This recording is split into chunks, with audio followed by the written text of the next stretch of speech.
Leviticus chapter 1. And the Lord called unto Moses, and spake unto him out of the tabernacle of the congregation, saying, Speak unto the children of Israel, and say unto them, If any man of you bring an offering unto the Lord, ye shall bring your offering of the cattle, even of the herd and of the flock. If his offering be a burnt sacrifice of the herd, let him offer a male without blemish. He shall offer it of his own voluntary will at the door of the tabernacle of the congregation before the Lord. And he shall put his hand upon the head of the burnt offering, and it shall be accepted for him to make atonement for him. And he shall kill the bullock before the Lord. And the priests, Aaron's sons, shall bring the blood, and sprinkle the blood round about upon the altar that is by the door of the tabernacle of the congregation. And he shall flay the burnt offering, and cut it into his pieces.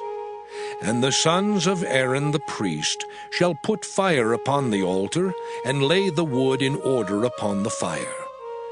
And the priests, Aaron's sons, shall lay the parts, the head and the fat, in order upon the wood that is on the fire, which is upon the altar. But his inwards and his legs shall he wash in water, and the priest shall burn all on the altar, to be a burnt sacrifice, an offering made by fire, of a sweet savor unto the Lord. And if his offering be of the flocks, namely of the sheep or of the goats, for a burnt sacrifice, he shall bring it a male without blemish. And he shall kill it on the side of the altar northward before the Lord. And the priests, Aaron's sons, shall sprinkle his blood round about upon the altar. And he shall cut it into his pieces, with his head and his fat, and the priest shall lay them in order on the wood that is on the fire which is upon the altar.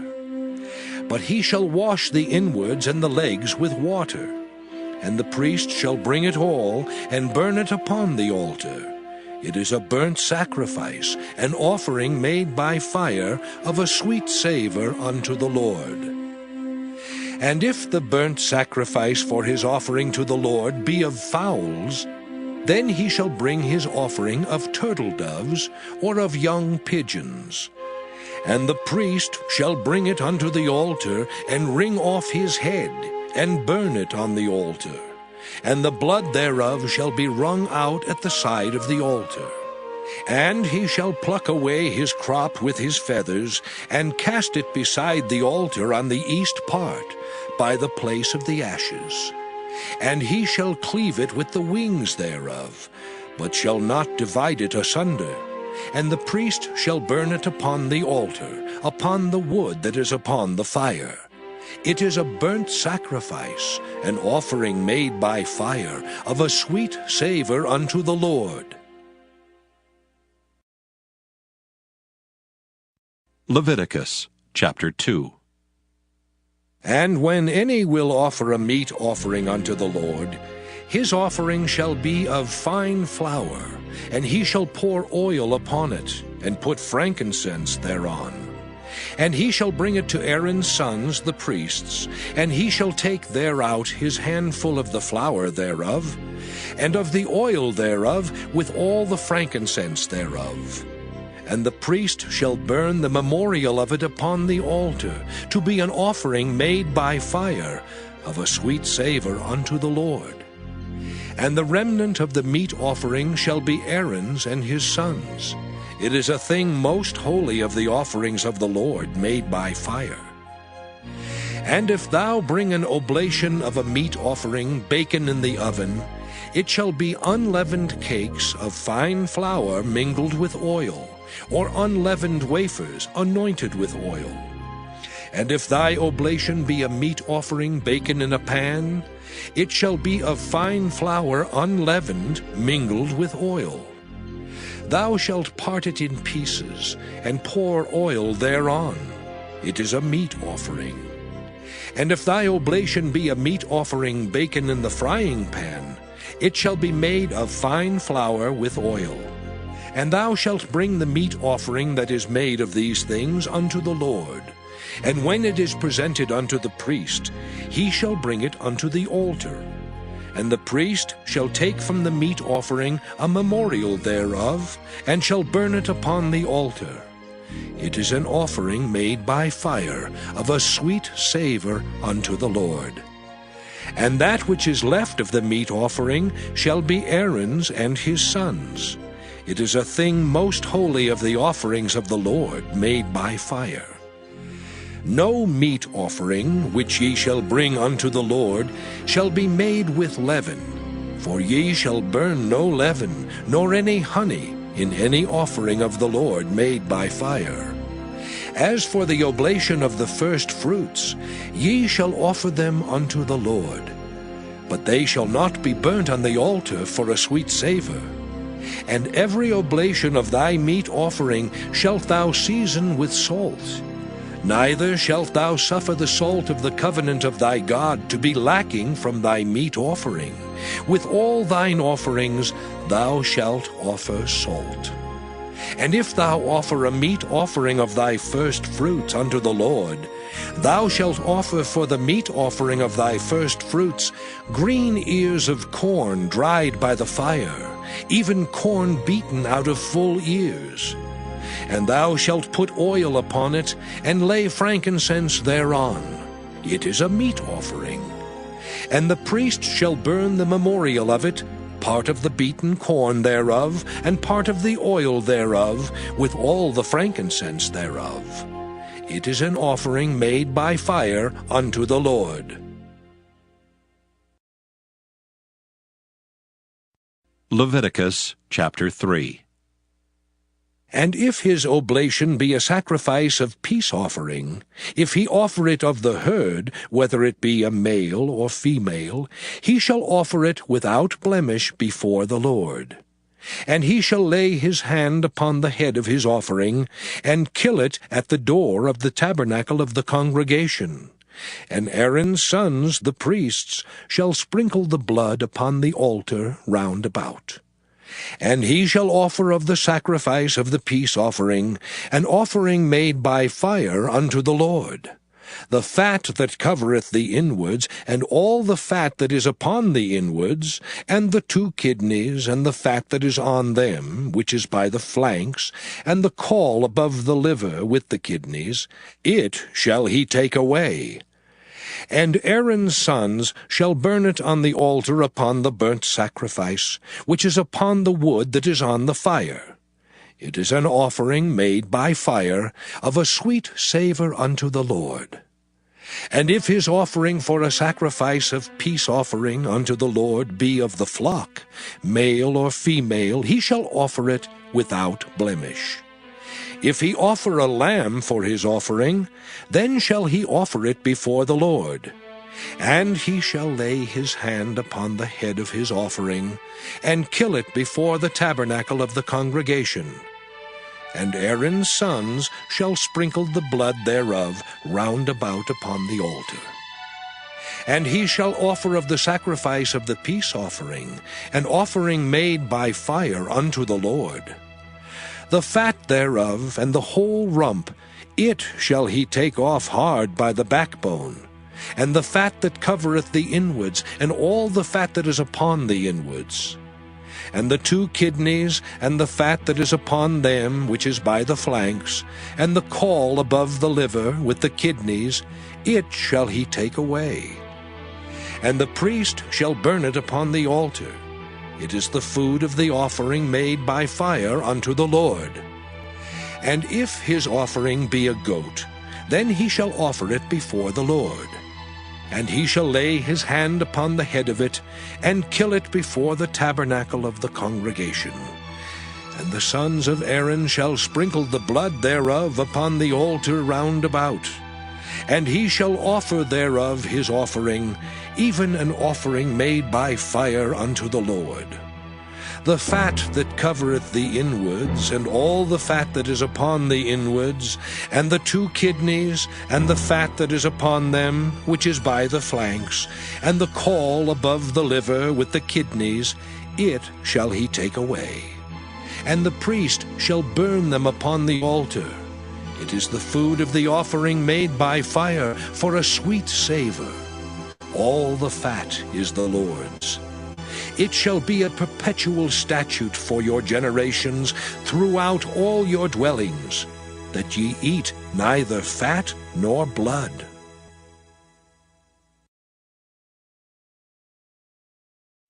Leviticus chapter 4.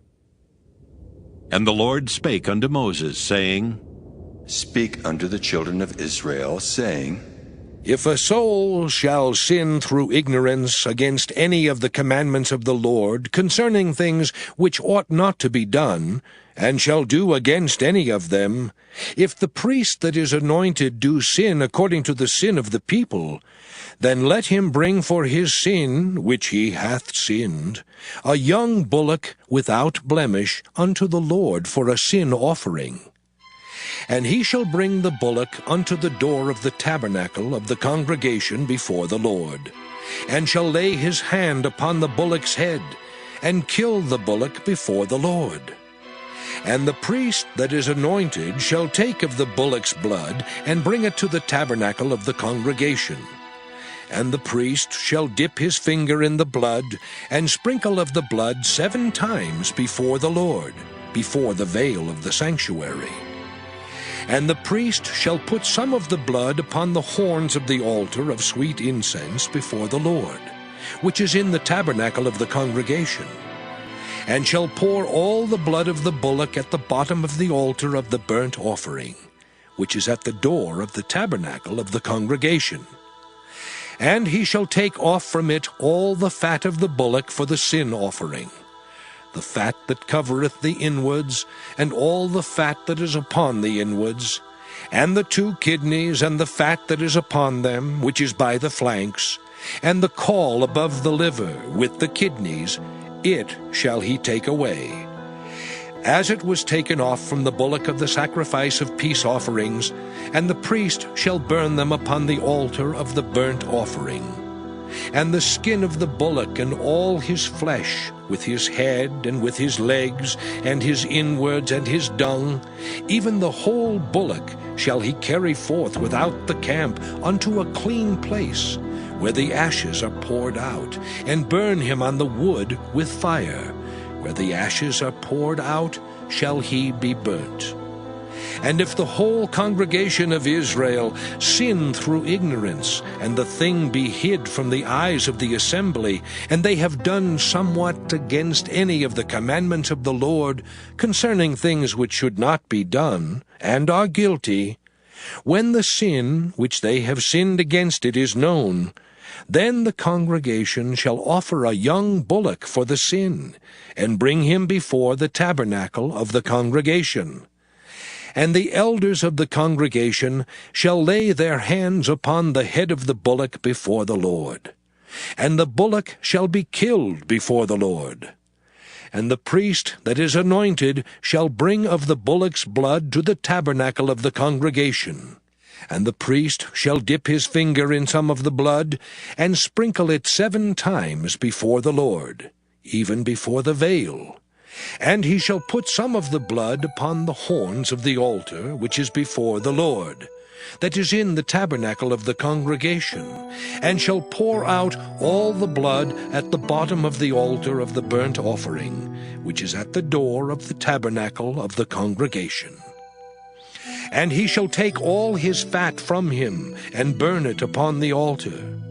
And he shall do with the bullock as he did with the bullock for a sin offering, so shall he do with this. And the priest shall make an atonement for them, and it shall be forgiven them.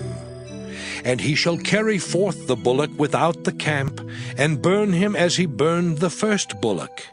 It is a sin offering for the congregation. When a ruler hath sinned, and done somewhat through ignorance against any of the commandments of the Lord his God, concerning things which should not be done, and is guilty, or if his sin, wherein he hath sinned, come to his knowledge, he shall bring his offering, a kid of the goats, a male without blemish. And he shall lay his hand upon the head of the goat, and kill it in the place where they kill the burnt offering before the Lord. It is a sin offering.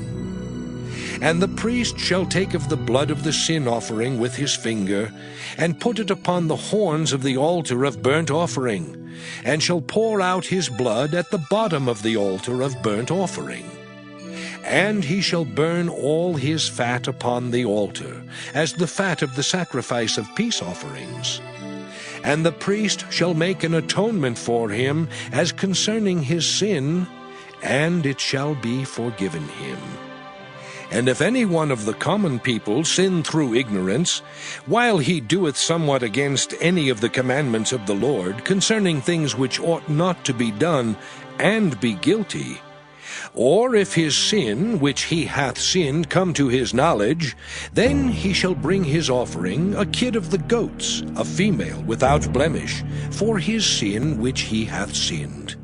And he shall lay his hand upon the head of the sin offering, and slay the sin offering in the place of the burnt offering. And the priest shall take of the blood thereof with his finger, and put it upon the horns of the altar of burnt offering, and shall pour out all the blood thereof at the bottom of the altar. And he shall take away all the fat thereof, as the fat is taken away from off the sacrifice of peace offerings. And the priest shall burn it upon the altar for a sweet savour unto the Lord. And the priest shall make an atonement for him, and it shall be forgiven him. And if he bring a lamb for a sin offering, he shall bring it a female without blemish. And he shall lay his hand upon the head of the sin offering, and slay it for a sin offering in the place where they kill the burnt offering.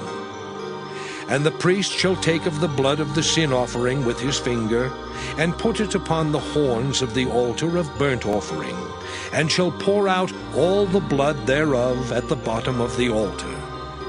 And he shall take away all the fat thereof, as the fat of the lamb is taken away from the sacrifice of the peace offerings. And the priest shall burn them upon the altar, according to the offerings made by fire unto the Lord. And the priest shall make an atonement for his sin that he hath committed, and it shall be forgiven him. Leviticus chapter 5. And if a soul sin, and hear the voice of swearing, and is a witness, whether he hath seen or known of it, if he do not utter it, then he shall bear his iniquity. Or if a soul touch any unclean thing, whether it be a carcass of an unclean beast, or a carcass of unclean cattle, or the carcass of unclean creeping things, and if it be hidden from him, he also shall be unclean and guilty. Or if he touch the uncleanness of man, whatsoever uncleanness it be, that a man shall be defiled withal, and it be hid from him, when he knoweth of it, then he shall be guilty. Or if a soul swear, pronouncing with his lips to do evil, or to do good, whatsoever it be that a man shall pronounce with an oath, and it be hid from him, when he knoweth of it, then he shall be guilty in one of these.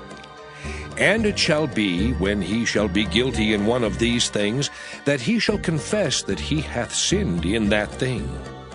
And he shall bring his trespass offering unto the Lord for his sin which he hath sinned, a female from the flock, a lamb or a kid of the goats for a sin offering. And the priest shall make an atonement for him concerning his sin.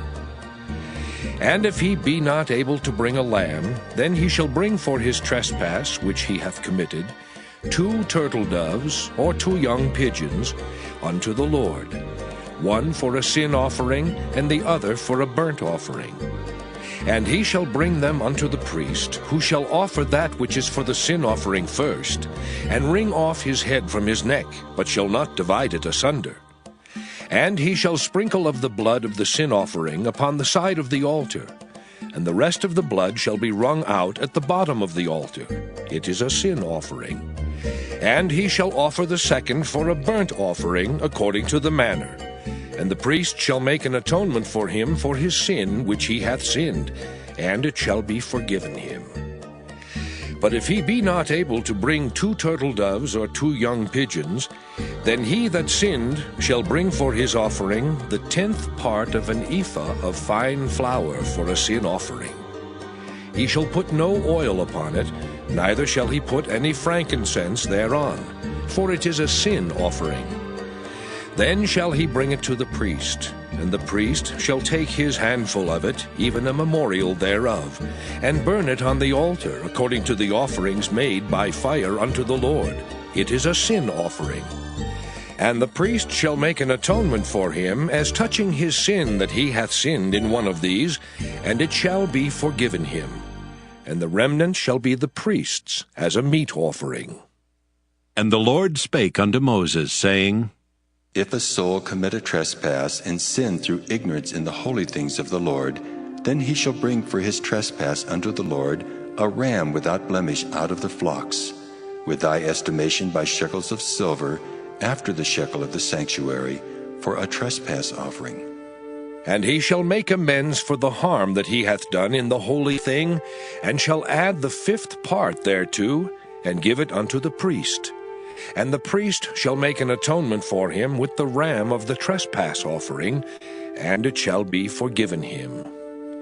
And if a soul sin, and commit any of these things which are forbidden to be done by the commandments of the Lord, though he wist it not, yet is he guilty, and shall bear his iniquity. And he shall bring a ram without blemish out of the flock, with thy estimation for a trespass offering unto the priest. And the priest shall make an atonement for him concerning his ignorance wherein he erred, and wist it not, and it shall be forgiven him. It is a trespass offering. He hath certainly trespassed against the Lord.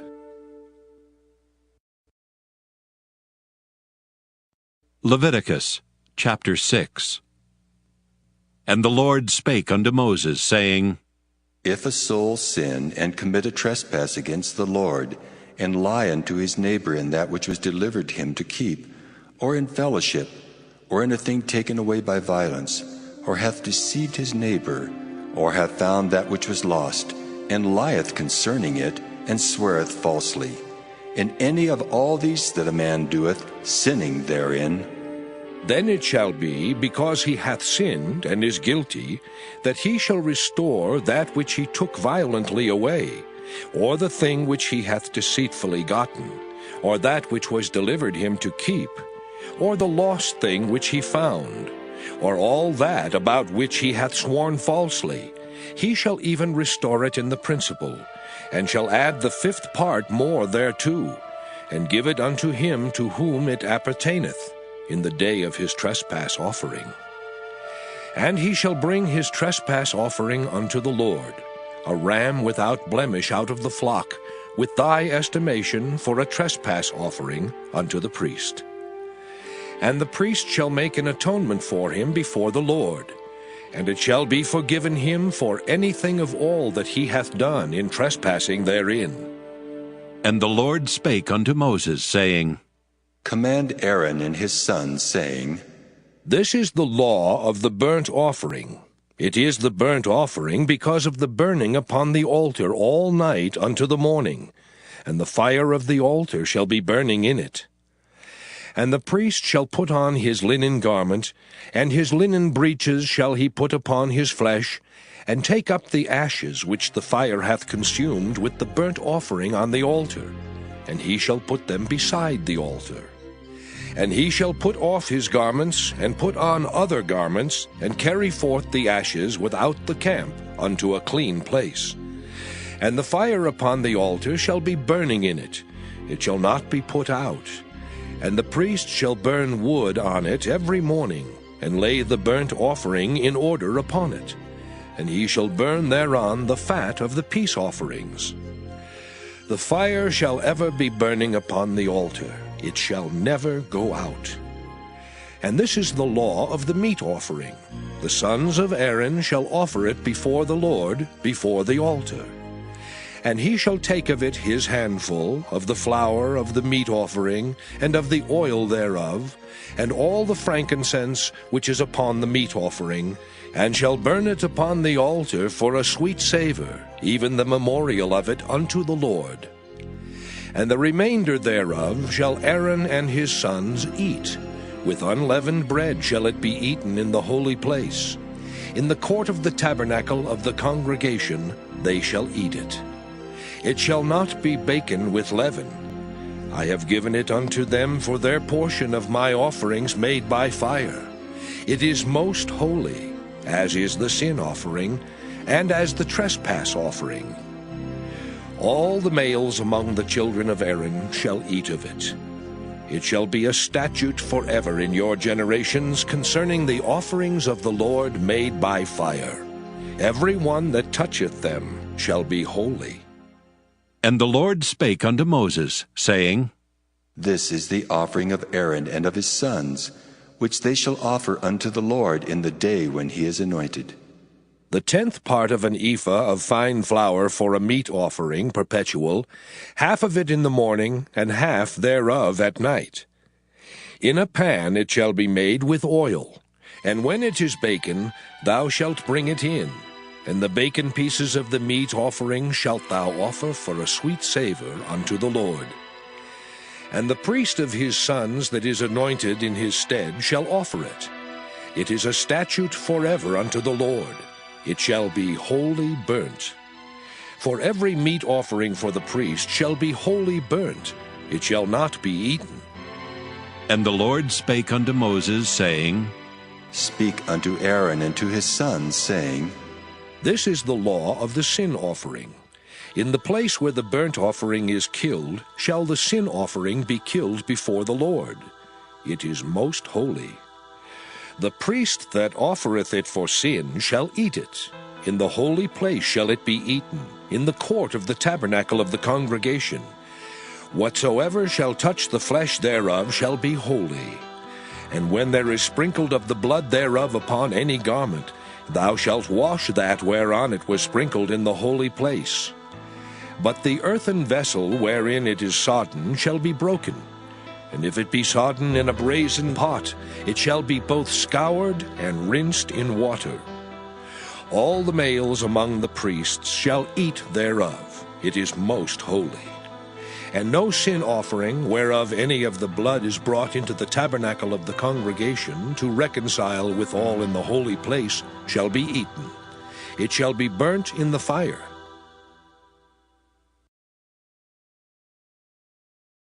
Leviticus chapter 7. Likewise, this is the law of the trespass offering. It is most holy. In the place where they kill the burnt offering shall they kill the trespass offering, and the blood thereof shall he sprinkle round about upon the altar. And he shall offer of it all the fat thereof, the rump and the fat that covereth the inwards, and the 2 kidneys and the fat that is on them, which is by the flanks, and the caul that is above the liver, with the kidneys, it shall he take away. And the priest shall burn them upon the altar for an offering made by fire unto the Lord. It is a trespass offering. Every male among the priests shall eat thereof. It shall be eaten in the holy place. It is most holy. As the sin offering is, so is the trespass offering. There is one law for them. The priest that maketh atonement therewith shall have it. And the priest that offereth any man's burnt offering, even the priest shall have to himself the skin of the burnt offering which he hath offered. And all the meat offering that is baken in the oven, and all that is dressed in the frying pan and in the pan, shall be the priest's that offereth it. And every meat offering mingled with oil and dry shall all the sons of Aaron have, one as much as another. And this is the law of the sacrifice of peace offerings, which he shall offer unto the Lord. If he offer it for a thanksgiving, then he shall offer with the sacrifice of thanksgiving unleavened cakes mingled with oil, and unleavened wafers anointed with oil, and cakes mingled with oil of fine flour, fried. Besides the cakes, he shall offer for his offering leavened bread with the sacrifice of thanksgiving of his peace offerings. And of it he shall offer one out of the whole oblation for an heave offering unto the Lord. And it shall be the priest's that sprinkleth the blood of the peace offerings. And the flesh of the sacrifice of his peace offerings for thanksgiving shall be eaten the same day that it is offered. He shall not leave any of it until the morning. But if the sacrifice of his offering be a vow, or a voluntary offering, it shall be eaten the same day that he offereth his sacrifice, and on the morrow also the remainder of it shall be eaten. But the remainder of the flesh of the sacrifice on the third day shall be burnt with fire. And if any of the flesh of the sacrifice of his peace offerings be eaten at all on the third day, it shall not be accepted, neither shall it be imputed unto him that offereth it. It shall be an abomination, and the soul that eateth of it shall bear his iniquity. And the flesh that toucheth any unclean thing shall not be eaten, it shall be burnt with fire. And as for the flesh, all that be clean shall eat thereof. But the soul that eateth of the flesh of the sacrifice of peace offerings, that pertain unto the Lord, having his uncleanness upon him, even that soul shall be cut off from his people. Moreover, the soul that shall touch any unclean thing, as the uncleanness of man, or any unclean beast, or any abominable unclean thing, and eat of the flesh of the sacrifice of peace offerings, which pertain unto the Lord, even that soul shall be cut off from his people. And the Lord spake unto Moses, saying, Speak unto the children of Israel, saying, Ye shall eat no manner of fat, of ox, or of sheep, or of goat. And the fat of the beast that dieth of itself, and the fat of that which is torn with beasts, may be used in any other use, but ye shall in no wise eat of it. For whosoever eateth the fat of the beast, of which men offer an offering made by fire unto the Lord, even the soul that eateth it shall be cut off from his people.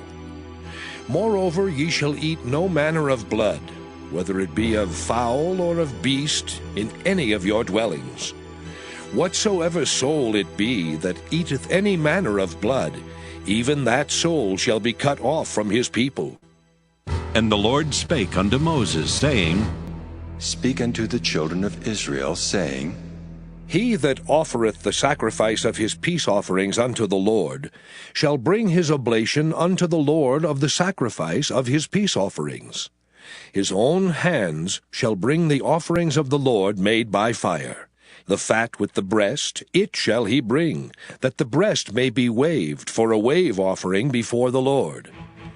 And the priest shall burn the fat upon the altar, but the breast shall be Aaron's and his sons'. And the right shoulder shall ye give unto the priest for an heave offering of the sacrifices of your peace offerings. He among the sons of Aaron that offereth the blood of the peace offerings and the fat shall have the right shoulder for his part. For the wave breast and the heave shoulder have I taken of the children of Israel from off the sacrifices of their peace offerings, and have given them unto Aaron the priest and unto his sons by a statute forever from among the children of Israel. This is the portion of the anointing of Aaron, and of the anointing of his sons, out of the offerings of the Lord, made by fire in the day when he presented them to minister unto the Lord in the priest's office, which the Lord commanded to be given them of the children of Israel in the day that he anointed them, by a statute forever throughout their generations.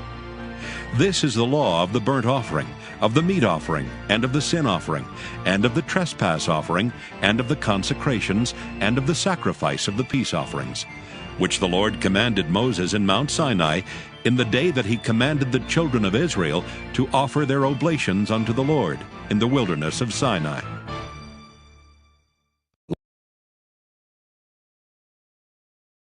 Leviticus chapter 8. And the Lord spake unto Moses, saying, Take Aaron and his sons with him, and the garments and the anointing oil, and a bullock for the sin offering, and 2 rams and a basket of unleavened bread. And gather thou all the congregation together unto the door of the tabernacle of the congregation. And Moses did as the Lord commanded him. And the assembly was gathered together unto the door of the tabernacle of the congregation. And Moses said unto the congregation, This is the thing which the Lord commanded to be done. And Moses brought Aaron and his sons, and washed them with water. And he put upon him the coat, and girded him with the girdle, and clothed him with the robe, and put the ephod upon him. And he girded him with the curious girdle of the ephod, and bound it unto him therewith. And he put the breastplate upon him. Also he put in the breastplate the Urim and the Thummim. And he put the mitre upon his head. Also upon the mitre, even upon his forefront, did he put the golden plate, the holy crown, as the Lord commanded Moses. And Moses took the anointing oil, and anointed the tabernacle and all that was therein, and sanctified them.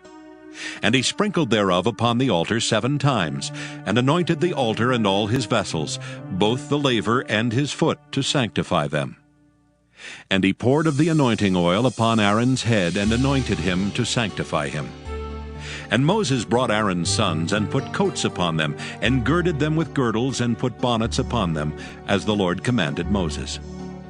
And he brought the bullock for the sin offering, and Aaron and his sons laid their hands upon the head of the bullock for the sin offering.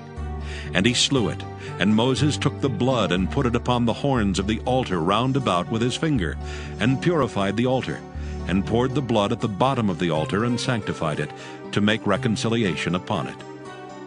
And he took all the fat that was upon the inwards, and the caul above the liver, and the 2 kidneys and their fat, and Moses burned it upon the altar. But the bullock and his hide, his flesh and his dung, he burnt with fire without the camp, as the Lord commanded Moses. And he brought the ram for the burnt offering, and Aaron and his sons laid their hands upon the head of the ram, and he killed it, and Moses sprinkled the blood upon the altar round about.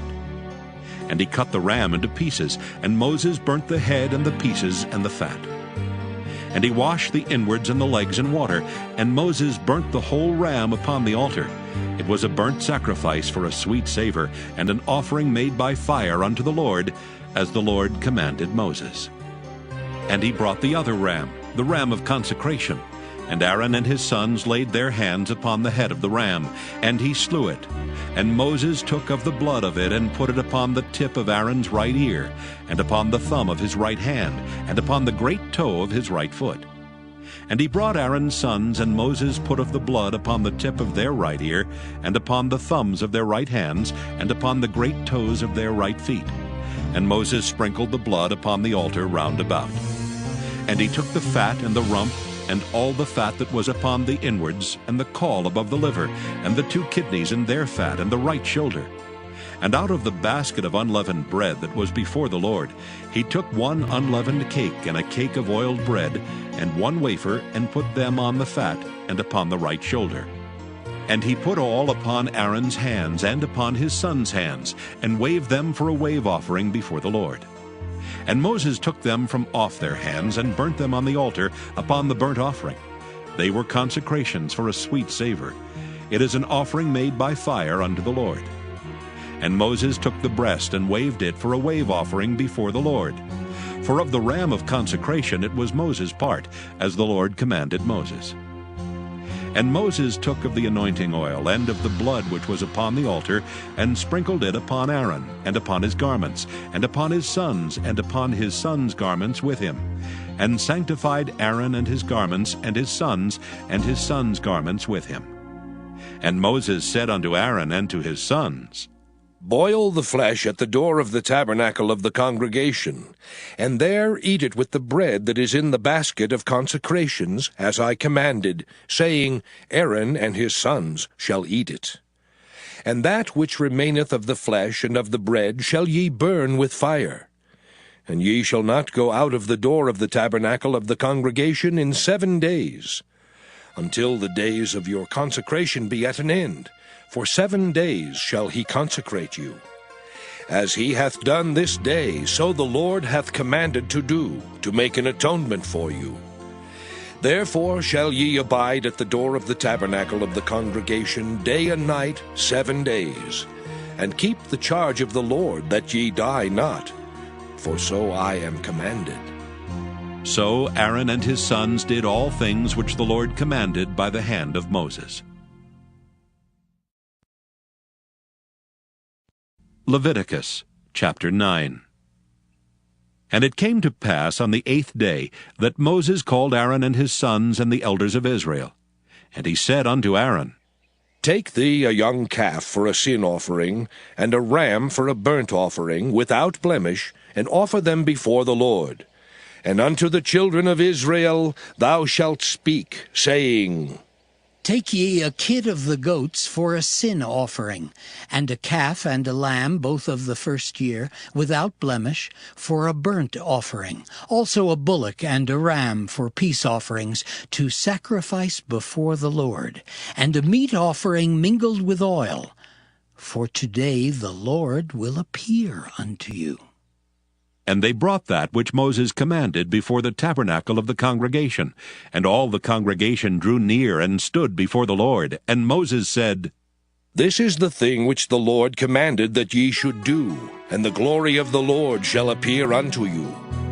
And Moses said unto Aaron, Go unto the altar, and offer thy sin offering and thy burnt offering, and make an atonement for thyself and for the people, and offer the offering of the people, and make an atonement for them, as the Lord commanded. Aaron therefore went unto the altar, and slew the calf of the sin offering which was for himself. And the sons of Aaron brought the blood unto him, and he dipped his finger in the blood, and put it upon the horns of the altar, and poured out the blood at the bottom of the altar.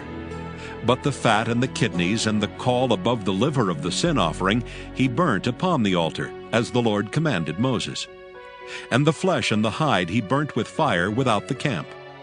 And he slew the burnt offering, and Aaron's sons presented unto him the blood which he sprinkled round about upon the altar. And they presented the burnt offering unto him with the pieces thereof and the head, and he burnt them upon the altar. And he did wash the inwards and the legs, and burnt them upon the burnt offering on the altar.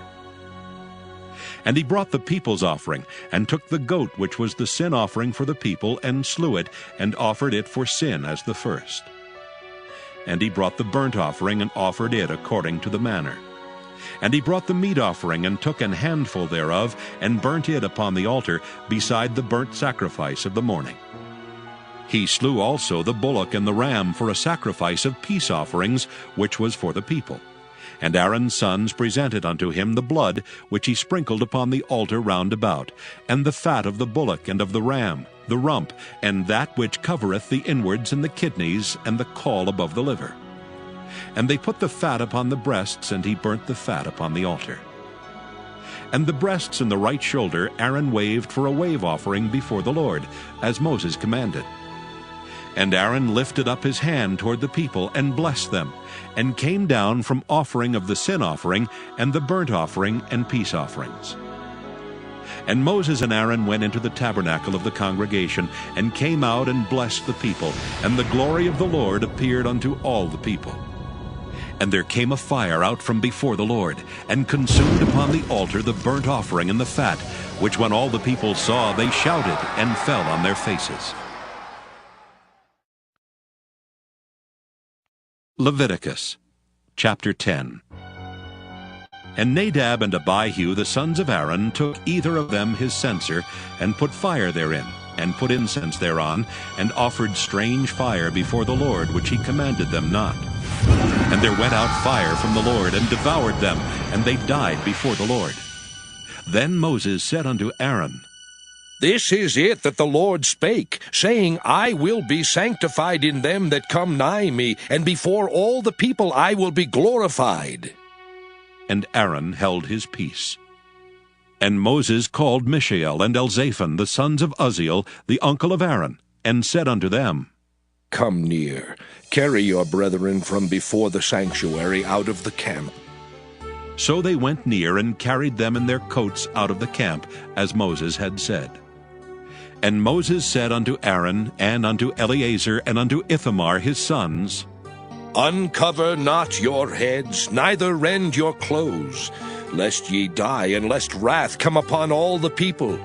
But let your brethren, the whole house of Israel, bewail the burning which the Lord hath kindled.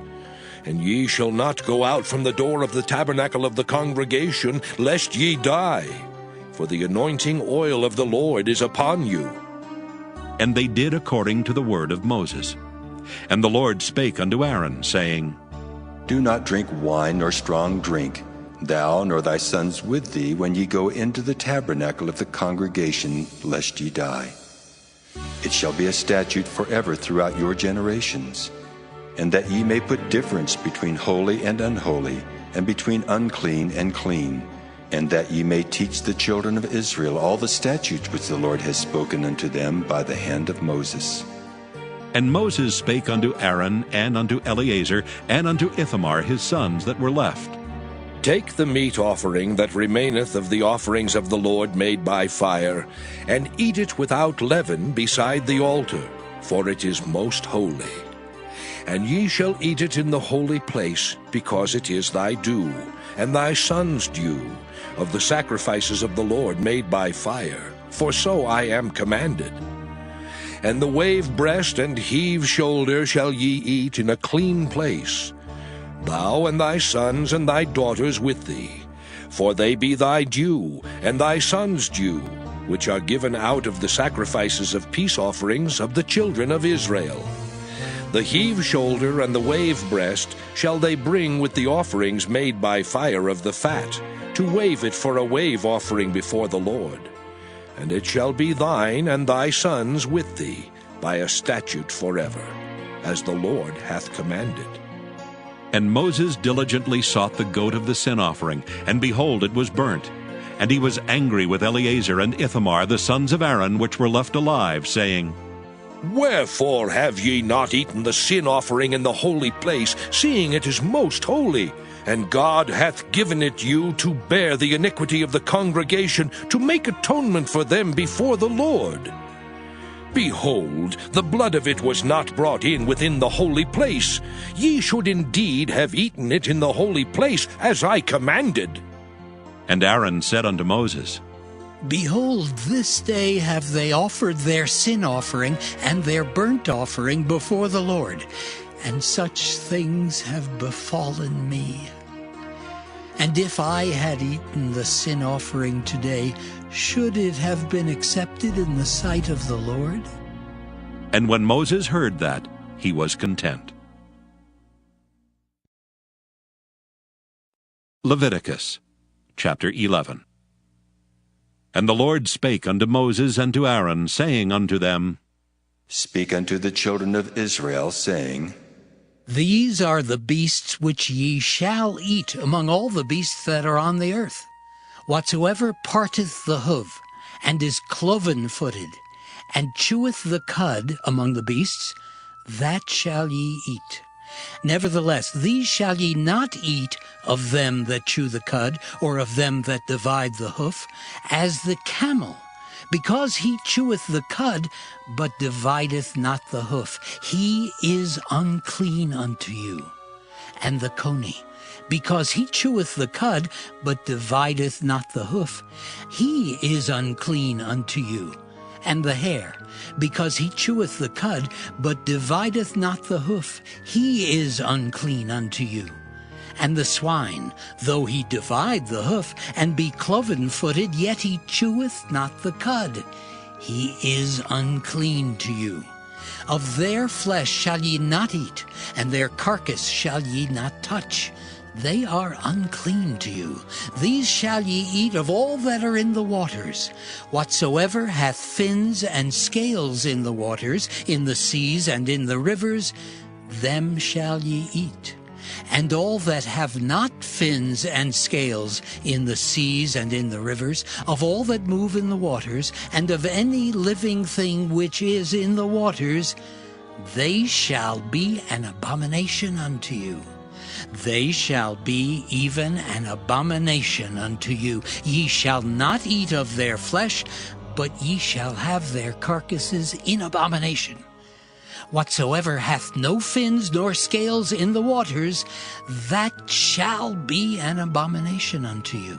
And these are they which ye shall have in abomination among the fowls. They shall not be eaten, they are an abomination, the eagle, and the ossifrage, and the osprey, and the vulture, and the kite after his kind, every raven after his kind, and the owl, and the nighthawk, and the cuckoo, and the hawk after his kind, and the little owl, and the cormorant, and the great owl, and the swan, and the pelican, and the gyre eagle, and the stork, the heron after her kind, and the lapwing, and the bat.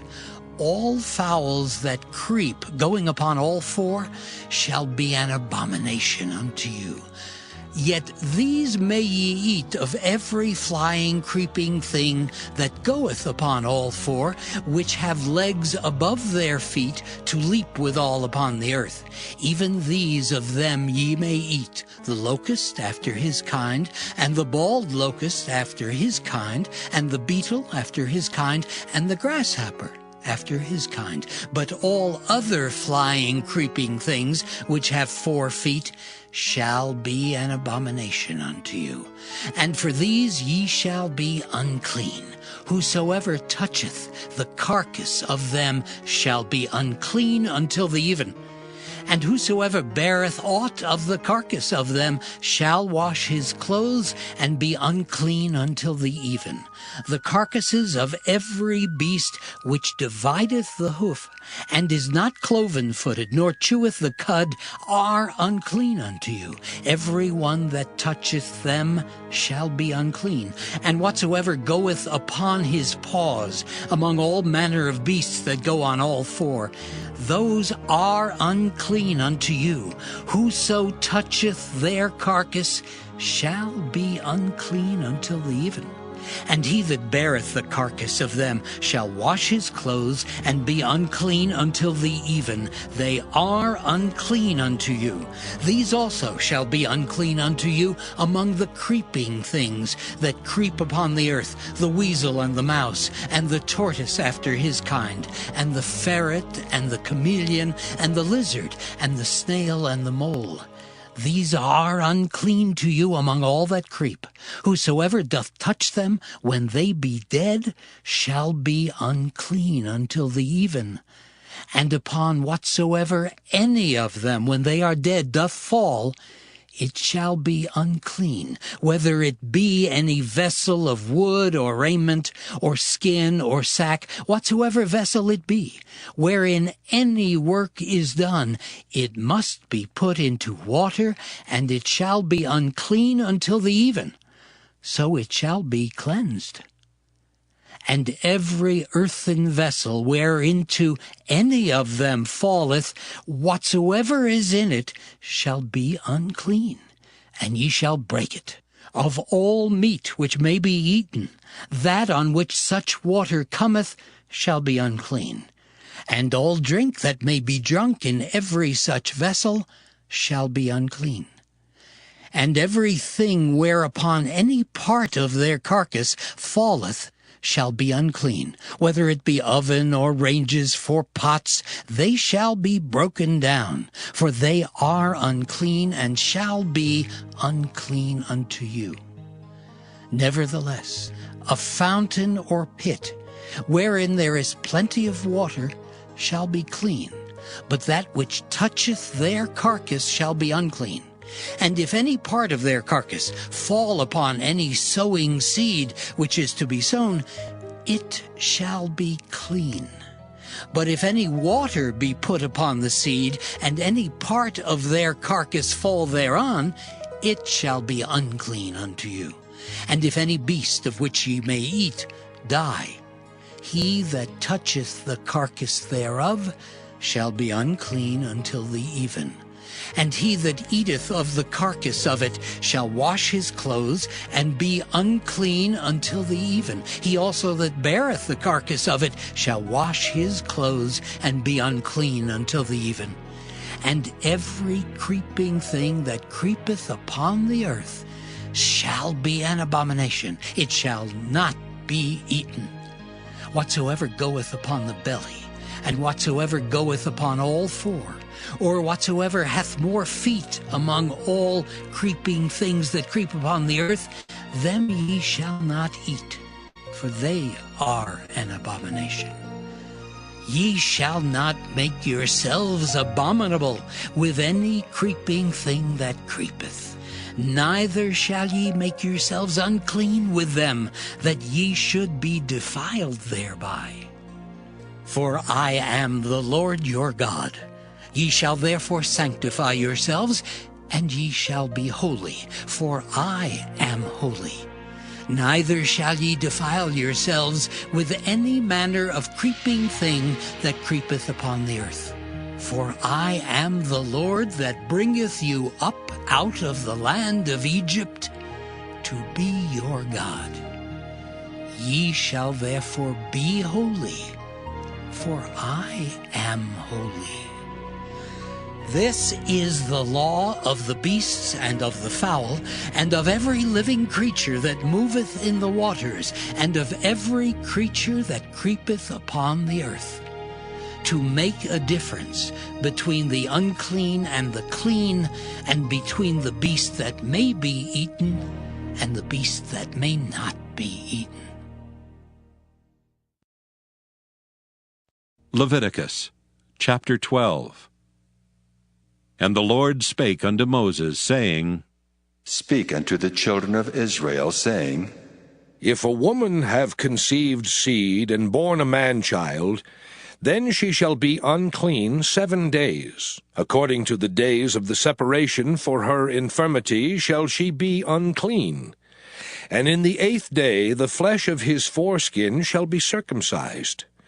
And she shall then continue in the blood of her purifying 33 days. She shall touch no hallowed thing, nor come into the sanctuary until the days of her purifying be fulfilled.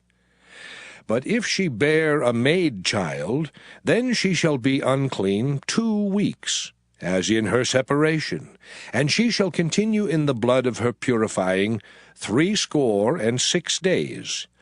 And when the days of her purifying are fulfilled, for a son or for a daughter, she shall bring a lamb of the 1st year for a burnt offering, and a young pigeon or a turtle dove for a sin offering unto the door of the tabernacle of the congregation, unto the priest, who shall offer it before the Lord, and make an atonement for her, and she shall be cleansed from the issue of her blood.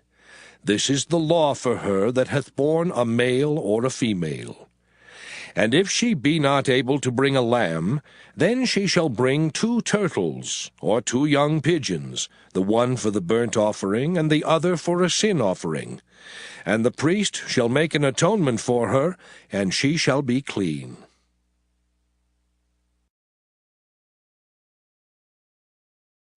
Leviticus chapter 13.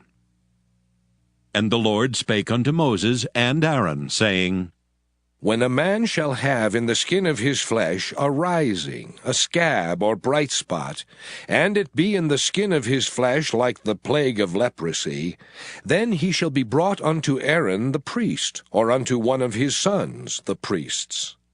And the priest shall look on the plague in the skin of the flesh, and when the hair in the plague is turned white, and the plague in sight be deeper than the skin of his flesh, it is a plague of leprosy, and the priest shall look on him and pronounce him unclean. If the bright spot be white in the skin of his flesh, and in sight be not deeper than the skin, and the hair thereof be not turned white, then the priest shall shut up him that hath the plague 7 days.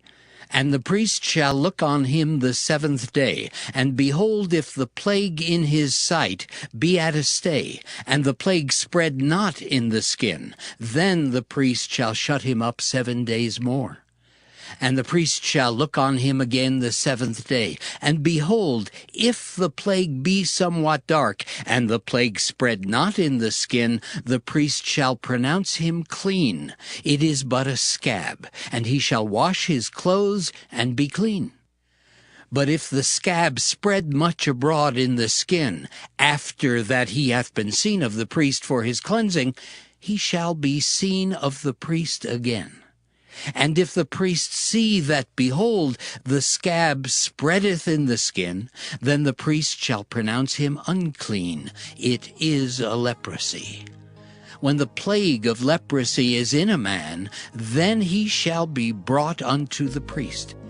And the priest shall see him, and behold, if the rising be white in the skin, and it have turned the hair white, and there be quick raw flesh in the rising, it is an old leprosy in the skin of his flesh, and the priest shall pronounce him unclean, and shall not shut him up, for he is unclean.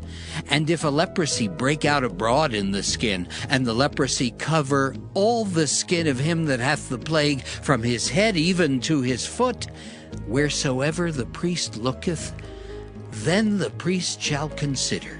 And behold, if the leprosy have covered all his flesh, he shall pronounce him clean that hath the plague. It is all turned white, he is clean. But when raw flesh appeareth in him, he shall be unclean. And the priest shall see the raw flesh, and pronounce him to be unclean. For the raw flesh is unclean, it is a leprosy. Or if the raw flesh turn again, and be changed unto white, he shall come unto the priest.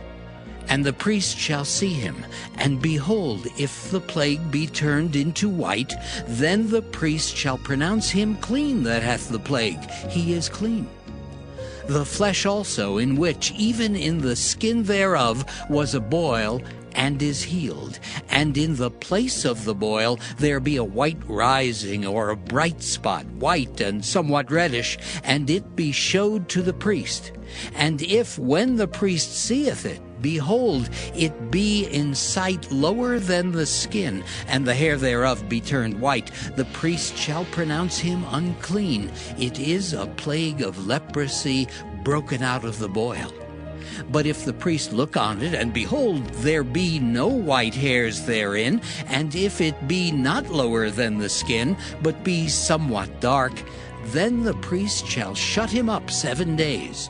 And if it spread much abroad in the skin, then the priest shall pronounce him unclean. It is a plague. But if the bright spot stay in his place and spread not, it is a burning boil, and the priest shall pronounce him clean. Or if there be any flesh in the skin whereof there is a hot burning, and the quick flesh that burneth have a white bright spot, somewhat reddish or white, then the priest shall look upon it, and behold, if the hair in the bright spot be turned white, and it be in sight deeper than the skin, it is a leprosy broken out of the burning, wherefore the priest shall pronounce him unclean. It is the plague of leprosy. But if the priest look on it, and behold, there be no white hair in the bright spot, and it be no lower than the other skin, but be somewhat dark, then the priest shall shut him up 7 days. And the priest shall look upon him the 7th day, and if it be spread much abroad in the skin, then the priest shall pronounce him unclean. It is the plague of leprosy. And if the bright spot stay in his place, and spread not in the skin, but it be somewhat dark, it is a rising of the burning, and the priest shall pronounce him clean, for it is an inflammation of the burning. If a man or woman have a plague upon the head or the beard, then the priest shall see the plague, and behold, if it be in sight deeper than the skin, and there be in it a yellow thin hair, then the priest shall pronounce him unclean. It is a dry skull, even a leprosy upon the head or beard. And if the priest look on the plague of the skull, and behold, it be not in sight deeper than the skin, and that there is no black hair in it, then the priest shall shut up him that hath the plague of the skull 7 days. And in the 7th day the priest shall look on the plague, and behold, if the skull spread not, and there be in it no yellow hair, and the skull be not in sight deeper than the skin, he shall be shaven, but the skull shall he not shave, and the priest shall shut up him that hath the skull 7 days more.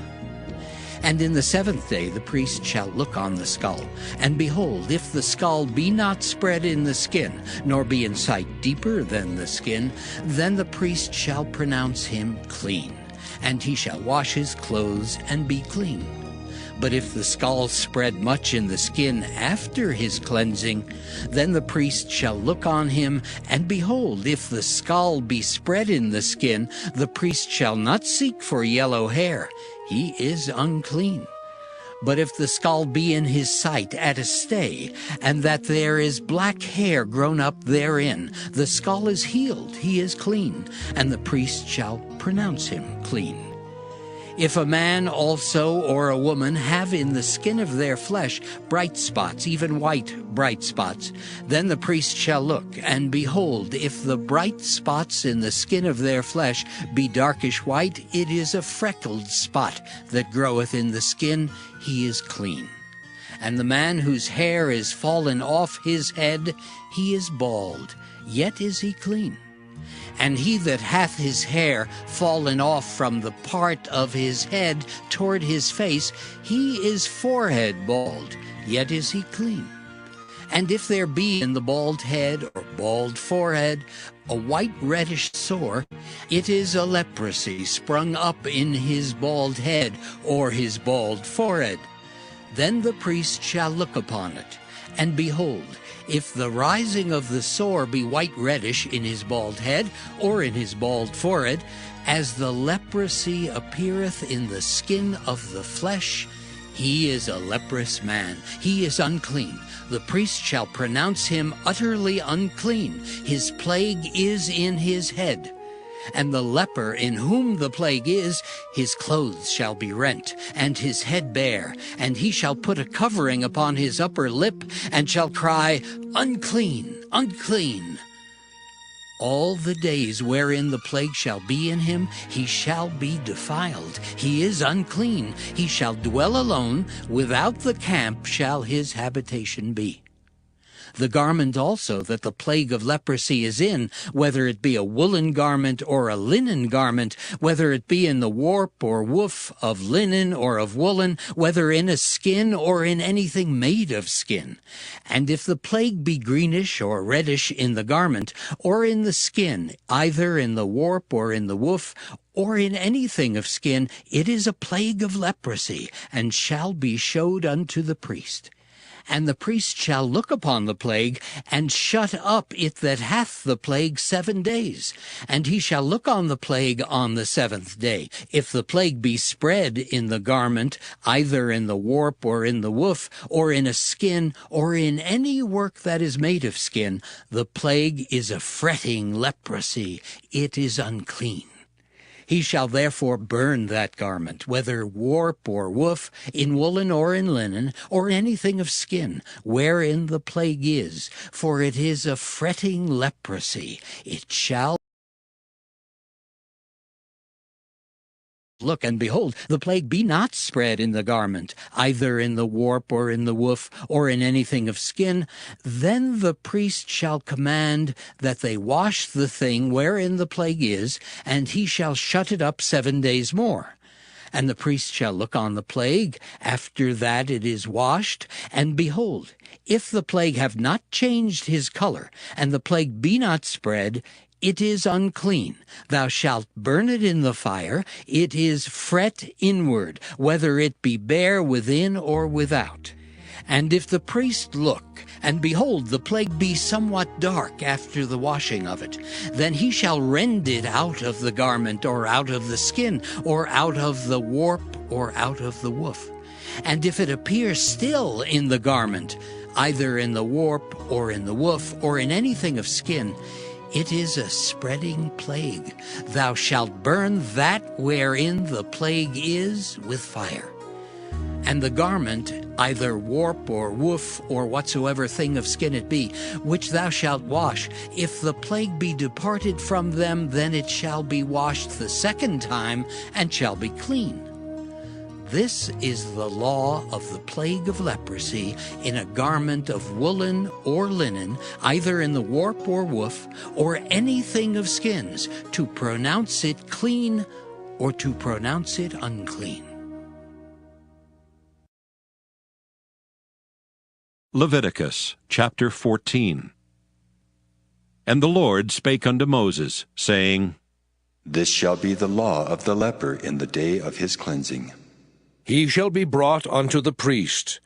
And the priest shall go forth out of the camp, and the priest shall look, and behold, if the plague of leprosy be healed in the leper, then shall the priest command to take for him that is to be cleansed 2 birds alive and clean, and cedar wood, and scarlet and hyssop. And the priest shall command that one of the birds be killed in an earthen vessel over running water. As for the living bird, he shall take it, and the cedar wood, and the scarlet, and the hyssop, and shall dip them and the living bird in the blood of the bird that was killed over the running water. And he shall sprinkle upon him that is to be cleansed from the leprosy 7 times, and shall pronounce him clean, and shall let the living bird loose into the open field. And he that is to be cleansed shall wash his clothes, and shave off all his hair, and wash himself in water, that he may be clean. And after that he shall come into the camp, and shall tarry abroad out of his tent 7 days. But it shall be on the 7th day that he shall shave all his hair off his head, and his beard, and his eyebrows, even all his hair he shall shave off. And he shall wash his clothes, also he shall wash his flesh in water, and he shall be clean. And on the 8th day he shall take 2 he-lambs without blemish, and 1 ewe-lamb of the 1st year without blemish, and 3/10 deals of fine flour for a meat offering, mingled with oil, and 1 log of oil. And the priest that maketh him clean shall present the man that is to be made clean, and those things before the Lord, at the door of the tabernacle of the congregation. And the priest shall take 1 he-lamb, and offer him for a trespass offering, and the log of oil, and wave them for a wave offering before the Lord. And he shall slay the lamb in the place where he shall kill the sin offering and the burnt offering, in the holy place. For as the sin offering is the priest's, so is the trespass offering. It is most holy. And the priest shall take some of the blood of the trespass offering, and the priest shall put it upon the tip of the right ear of him that is to be cleansed, and upon the thumb of his right hand, and upon the great toe of his right foot. And the priest shall take some of the log of oil, and pour it into the palm of his own left hand. And the priest shall dip his right finger in the oil that is in his left hand, and shall sprinkle of the oil with his finger 7 times before the Lord. And of the rest of the oil that is in his hand shall the priest put upon the tip of the right ear of him that is to be cleansed, and upon the thumb of his right hand, and upon the great toe of his right foot, upon the blood of the trespass offering. And the remnant of the oil that is in the priest's hand he shall pour upon the head of him that is to be cleansed. And the priest shall make an atonement for him before the Lord. And the priest shall offer the sin offering, and make an atonement for him that is to be cleansed from his uncleanness, and afterward he shall kill the burnt offering. And the priest shall offer the burnt offering and the meat offering upon the altar. And the priest shall make an atonement for him, and he shall be clean. And if he be poor and cannot get so much, then he shall take 1 lamb for a trespass offering to be waved, to make an atonement for him, and 1/10 deal of fine flour mingled with oil for a meat offering, and a log of oil. And 2 turtle doves, or 2 young pigeons, such as he is able to get, and the one shall be a sin offering, and the other a burnt offering. And he shall bring them on the 8th day for his cleansing unto the priest, unto the door of the tabernacle of the congregation before the Lord.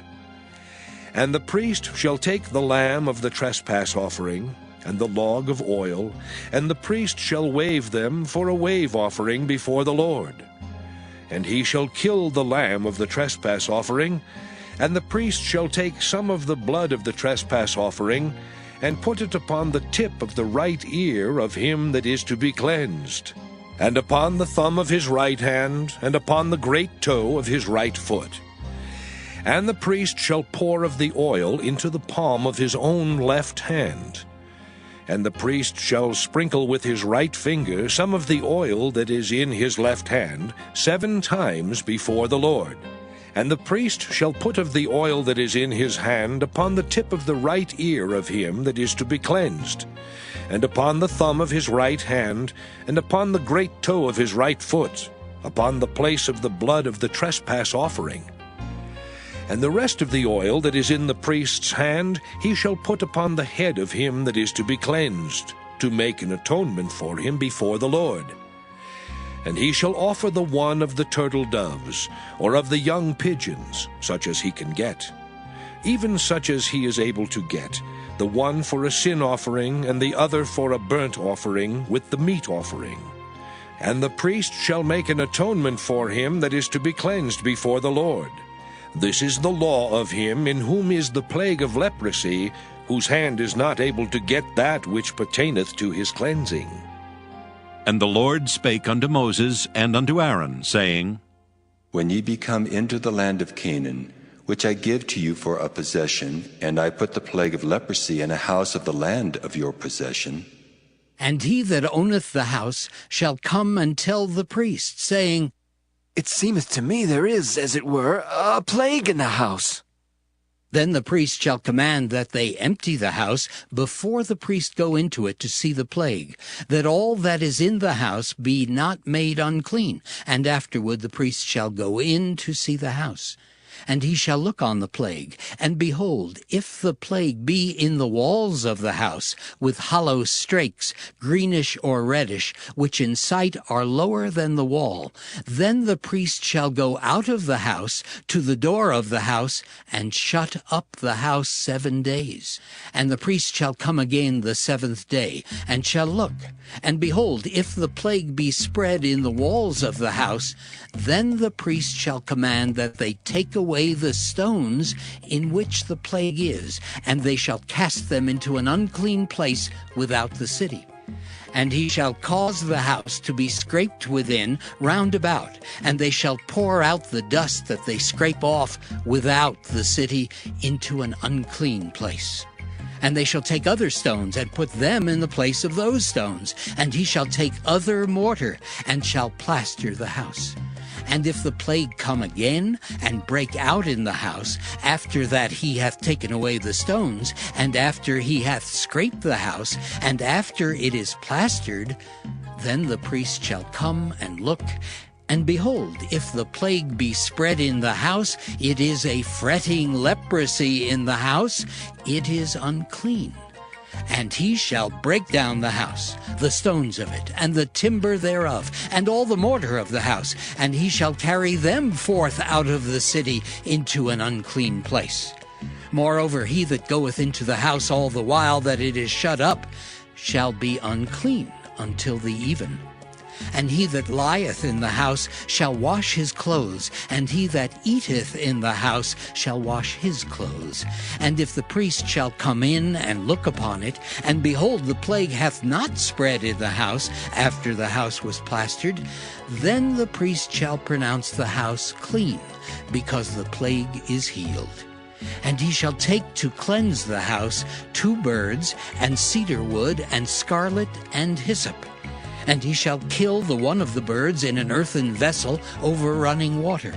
And he shall take the cedar wood, and the hyssop, and the scarlet, and the living bird, and dip them in the blood of the slain bird, and in the running water, and sprinkle the house 7 times.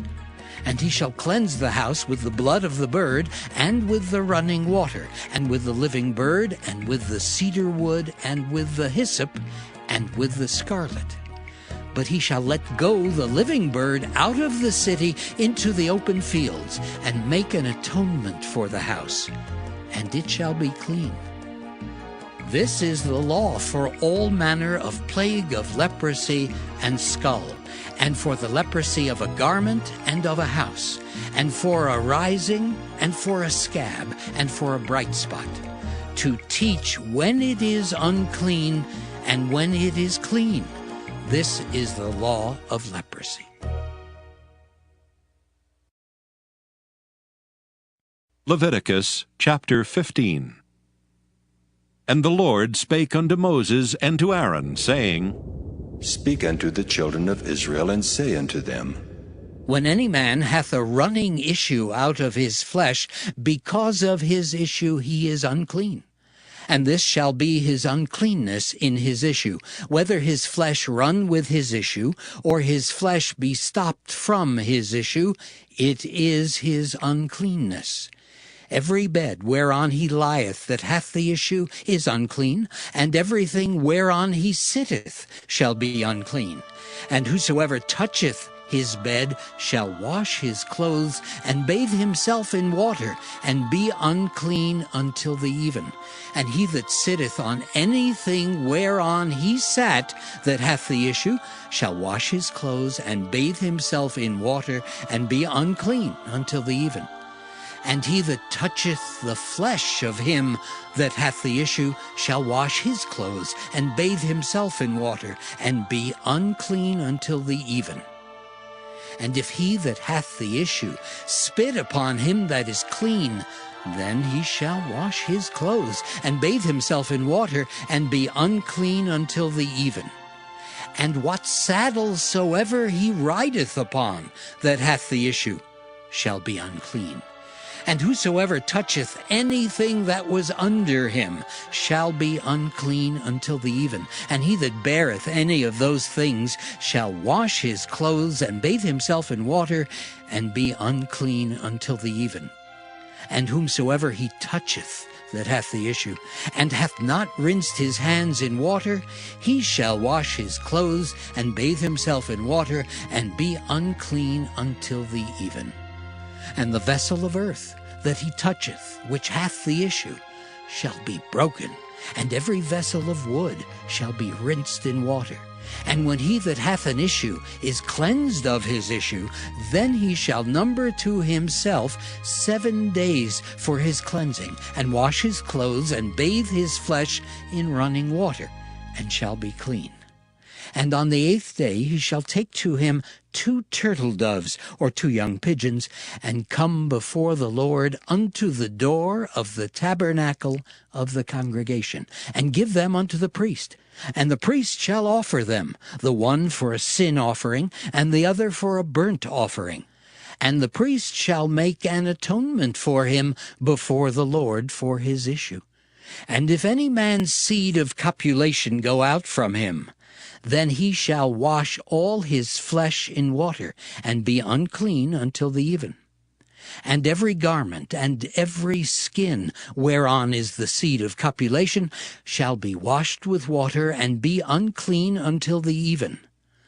The woman also with whom man shall lie with seed of copulation, they shall both bathe themselves in water, and be unclean until the even.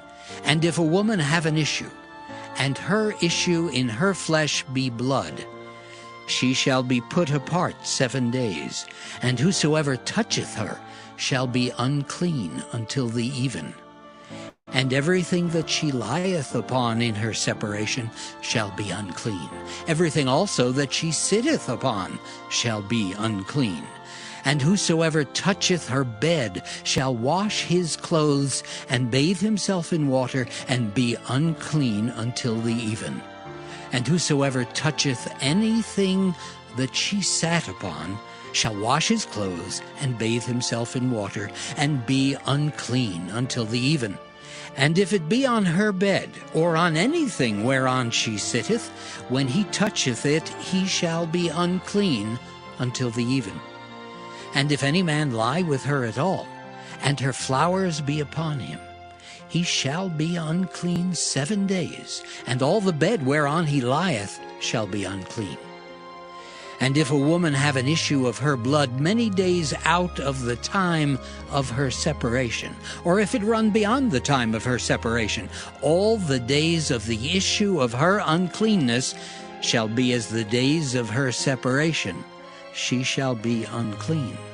Every bed whereon she lieth all the days of her issue shall be unto her as the bed of her separation, and whatsoever she sitteth upon shall be unclean, as the uncleanness of her separation. And whosoever toucheth those things shall be unclean, and shall wash his clothes, and bathe himself in water, and be unclean until the even. But if she be cleansed of her issue, then she shall number to herself 7 days, and after that she shall be clean. And on the 8th day she shall take unto her 2 turtles, or 2 young pigeons, and bring them unto the priest, to the door of the tabernacle of the congregation. And the priest shall offer the one for a sin offering, and the other for a burnt offering. And the priest shall make an atonement for her before the Lord, for the issue of her uncleanness. Thus shall ye separate the children of Israel from their uncleanness, that they die not in their uncleanness when they defile my tabernacle that is among them. This is the law of him that hath an issue, and of him whose seed goeth from him, and is defiled therewith, and of her that is sick of her flowers, and of him that hath an issue, of the man and of the woman, and of him that lieth with her that is unclean. Leviticus chapter 16. And the Lord spake unto Moses after the death of the 2 sons of Aaron, when they offered before the Lord, and died. And the Lord said unto Moses, Speak unto Aaron thy brother, that he come not at all times into the holy place, within the veil before the mercy seat which is upon the ark, that he die not. For I will appear in the cloud upon the mercy seat. Thus shall Aaron come into the holy place with a young bullock for a sin offering, and a ram for a burnt offering.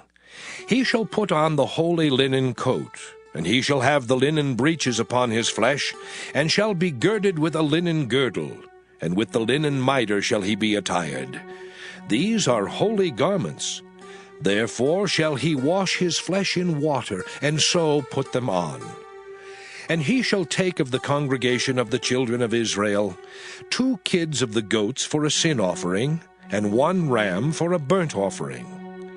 And Aaron shall offer his bullock of the sin offering, which is for himself, and make an atonement for himself and for his house. And he shall take the 2 goats, and present them before the Lord at the door of the tabernacle of the congregation. And Aaron shall cast lots upon the 2 goats, 1 lot for the Lord, and the other lot for the scapegoat.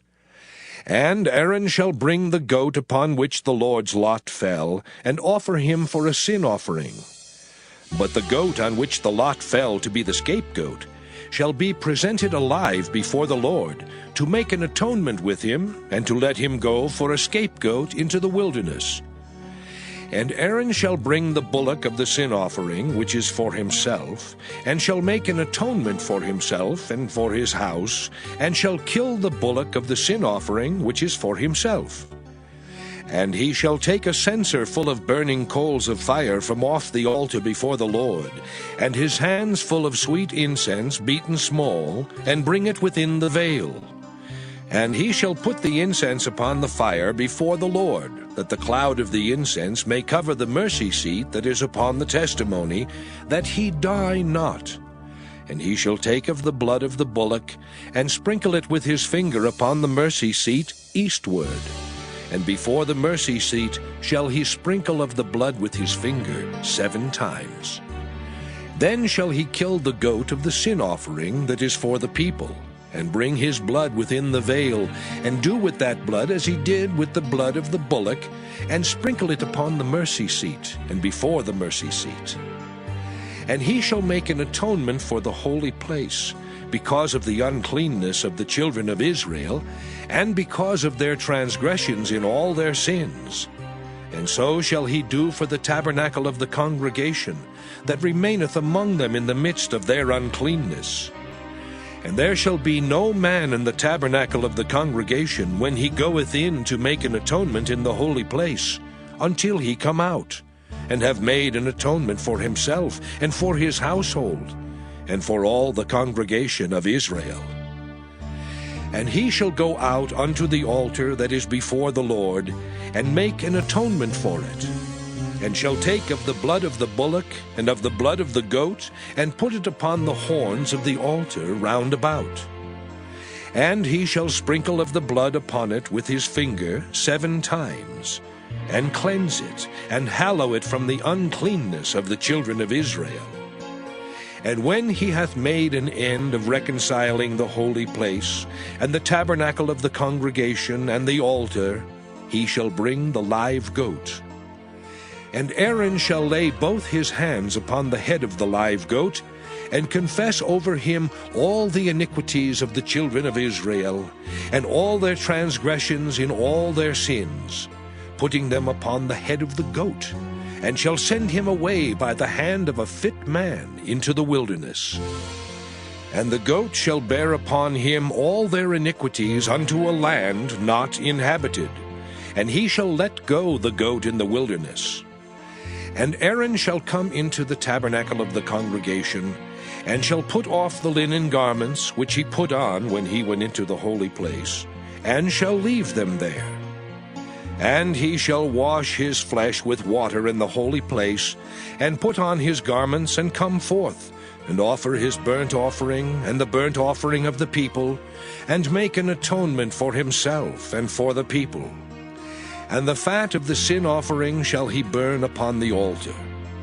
And he that let go the goat for the scapegoat shall wash his clothes, and bathe his flesh in water, and afterward come into the camp.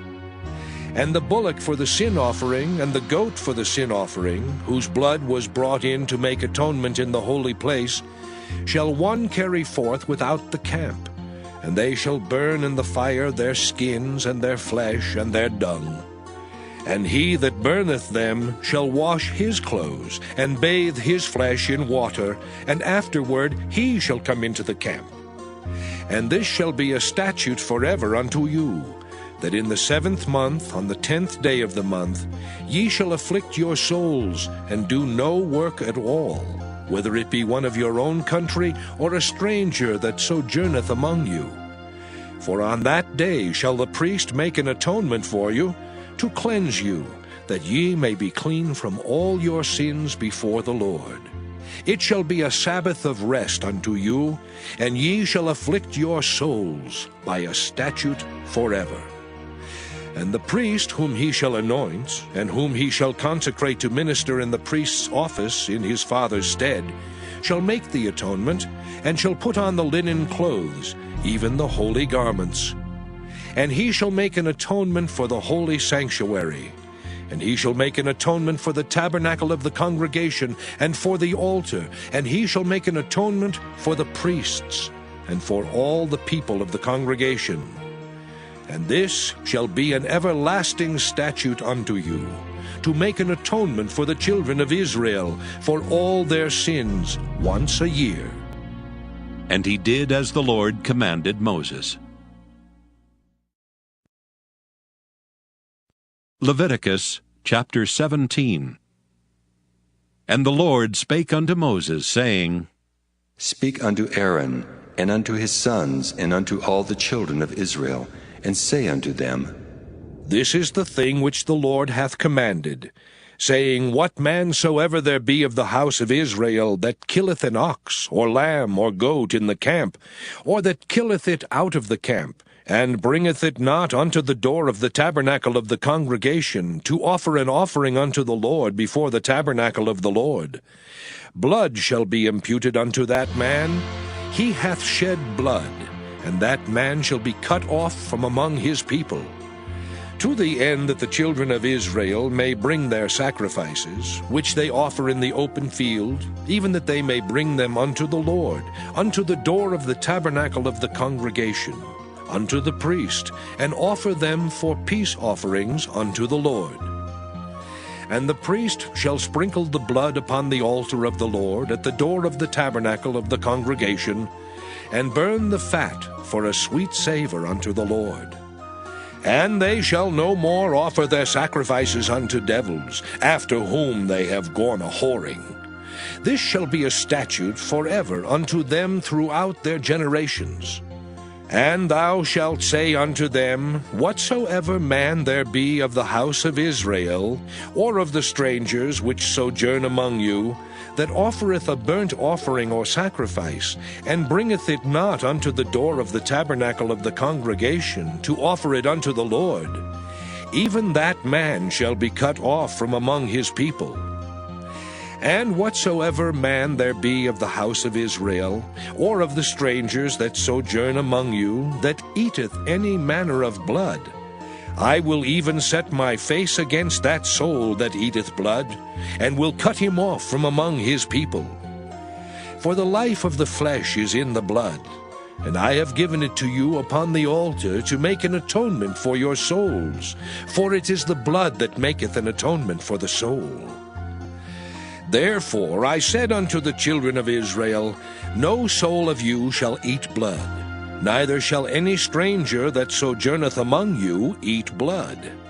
And whatsoever man there be of the children of Israel, or of the strangers that sojourn among you, which hunteth and catcheth any beast or fowl that may be eaten, he shall even pour out the blood thereof, and cover it with dust.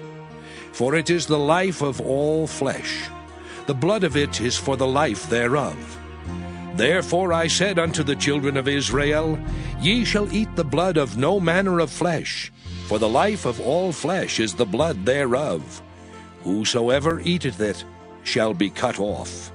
And every soul that eateth that which died of itself, or that which was torn with beasts, whether it be one of your own country or a stranger, he shall both wash his clothes and bathe himself in water, and be unclean until the even. Then shall he be clean. But if he wash them not, nor bathe his flesh, then he shall bear his iniquity. Leviticus chapter 18. And the Lord spake unto Moses, saying, Speak unto the children of Israel, and say unto them, I am the Lord your God. After the doings of the land of Egypt wherein ye dwelt, shall ye not do. And after the doings of the land of Canaan, whither I bring you, shall ye not do. Neither shall ye walk in their ordinances. Ye shall do my judgments, and keep mine ordinances, to walk therein. I am the Lord your God. Ye shall therefore keep my statutes and my judgments, which if a man do, he shall live in them. I am the Lord. None of you shall approach to any that is near of kin to him, to uncover their nakedness. I am the Lord. The nakedness of thy father, or the nakedness of thy mother, shalt thou not uncover. She is thy mother. Thou shalt not uncover her nakedness. The nakedness of thy father's wife shalt thou not uncover. It is thy father's nakedness. The nakedness of thy sister, the daughter of thy father, or daughter of thy mother, whether she be born at home or born abroad, even their nakedness thou shalt not uncover. The nakedness of thy son's daughter, or of thy daughter's daughter, even their nakedness thou shalt not uncover, for theirs is thine own nakedness. The nakedness of thy father's wife's daughter, begotten of thy father, she is thy sister. Thou shalt not uncover her nakedness. Thou shalt not uncover the nakedness of thy father's sister. She is thy father's near kinswoman. Thou shalt not uncover the nakedness of thy mother's sister, for she is thy mother's near kinswoman. Thou shalt not uncover the nakedness of thy father's brother. Thou shalt not approach to his wife, she is thine aunt. Thou shalt not uncover the nakedness of thy daughter-in-law, she is thy son's wife. Thou shalt not uncover her nakedness. Thou shalt not uncover the nakedness of thy brother's wife, it is thy brother's nakedness. Thou shalt not uncover the nakedness of a woman and her daughter. Neither shalt thou take her son's daughter, or her daughter's daughter, to uncover her nakedness, for they are her near kinswomen. It is wickedness. Neither shalt thou take a wife to her sister, to vex her, to uncover her nakedness beside the other in her lifetime. Also thou shalt not approach unto a woman to uncover her nakedness, as long as she is put apart for her uncleanness. Moreover, thou shalt not lie carnally with thy neighbor's wife, to defile thyself with her. And thou shalt not let any of thy seed pass through the fire to Moloch, neither shalt thou profane the name of thy God. I am the Lord. Thou shalt not lie with mankind as with womankind. It is abomination. Neither shalt thou lie with any beast to defile thyself therewith. Neither shall any woman stand before a beast to lie down thereto. It is confusion. Defile not ye yourselves in any of these things. For in all these the nations are defiled, which I cast out before you. And the land is defiled. Therefore I do visit the iniquity thereof upon it, and the land itself vomiteth out her inhabitants. Ye shall therefore keep my statutes and my judgments, and shall not commit any of these abominations, neither any of your own nation, nor any stranger that sojourneth among you. For all these abominations have the men of the land done which were before you, and the land is defiled. That the land spew not you out also when ye defile it, as it spewed out the nations that were before you. For whosoever shall commit any of these abominations, even the souls that commit them shall be cut off from among their people. Therefore shall ye keep mine ordinance, that ye commit not any one of these abominable customs which were committed before you, and that ye defile not yourselves therein. I am the Lord your God. Leviticus chapter 19. And the Lord spake unto Moses, saying, Speak unto all the congregation of the children of Israel, and say unto them, Ye shall be holy, for I, the Lord your God, am holy. Ye shall fear every man his mother and his father, and keep my Sabbaths. I am the Lord your God. Turn ye not unto idols, nor make to yourselves molten gods. I am the Lord your God. And if ye offer a sacrifice of peace offerings unto the Lord, ye shall offer it at your own will. It shall be eaten the same day ye offer it, and on the morrow. And if aught remain until the third day, it shall be burnt in the fire. And if it be eaten at all on the third day, it is abominable. It shall not be accepted. Therefore every one that eateth it shall bear his iniquity, because he hath profaned the hallowed thing of the Lord, and that soul shall be cut off from among his people. And when ye reap the harvest of your land, thou shalt not wholly reap the corners of thy field, neither shalt thou gather the gleanings of thy harvest. And thou shalt not glean thy vineyard, neither shalt thou gather every grape of thy vineyard. Thou shalt leave them for the poor and stranger. I am the Lord your God. Ye shall not steal, neither deal falsely, neither lie one to another. And ye shall not swear by my name falsely, neither shalt thou profane the name of thy God. I am the Lord. Thou shalt not defraud thy neighbor, neither rob him. The wages of him that is hired shall not abide with thee all night until the morning. Thou shalt not curse the deaf, nor put a stumbling block before the blind, but shalt fear thy God. I am the Lord. Ye shall do no unrighteousness in judgment. Thou shalt not respect the person of the poor, nor honor the person of the mighty, but in righteousness shalt thou judge thy neighbor. Thou shalt not go up and down as a talebearer among thy people, neither shalt thou stand against the blood of thy neighbor. I am the Lord. Thou shalt not hate thy brother in thine heart. Thou shalt in any wise rebuke thy neighbor, and not suffer sin upon him. Thou shalt not avenge nor bear any grudge against the children of thy people, but thou shalt love thy neighbor as thyself. I am the Lord. Ye shall keep my statutes. Thou shalt not let thy cattle gender with a diverse kind. Thou shalt not sow thy field with mingled seed. Neither shall a garment mingled of linen and woolen come upon thee. And whosoever lieth carnally with a woman that is a bondmaid, betrothed to an husband, and not at all redeemed, nor freedom given her, she shall be scourged. They shall not be put to death, because she was not free. And he shall bring his trespass offering unto the Lord, unto the door of the tabernacle of the congregation, even a ram for a trespass offering. And the priest shall make an atonement for him with the ram of the trespass offering before the Lord, for his sin which he hath done. And the sin which he hath done shall be forgiven him. And when ye shall come into the land, and shall have planted all manner of trees for food, then ye shall count the fruit thereof as uncircumcised.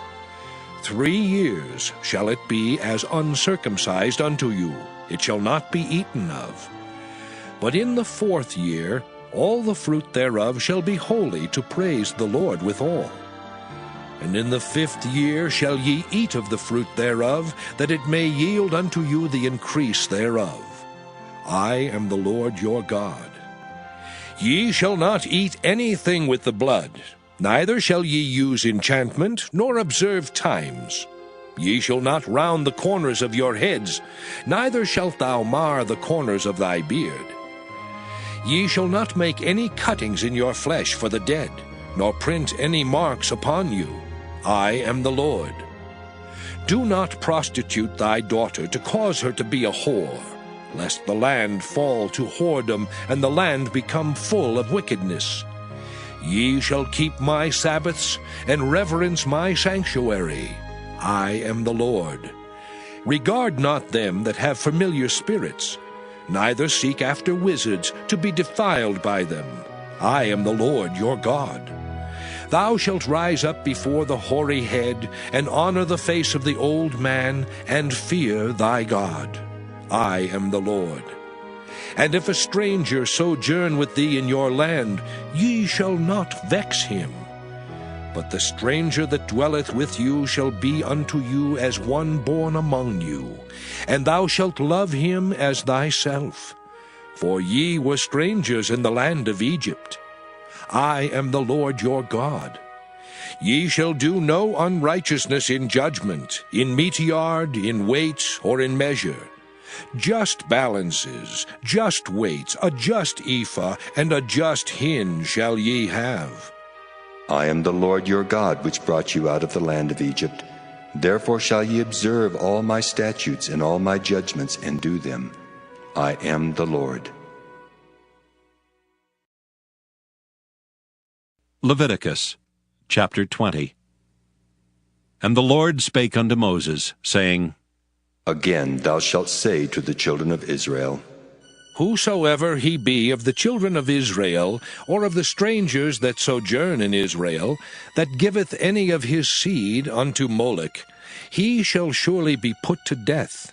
The people of the land shall stone him with stones. And I will set my face against that man, and will cut him off from among his people, because he hath given of his seed unto Moloch, to defile my sanctuary, and to profane my holy name.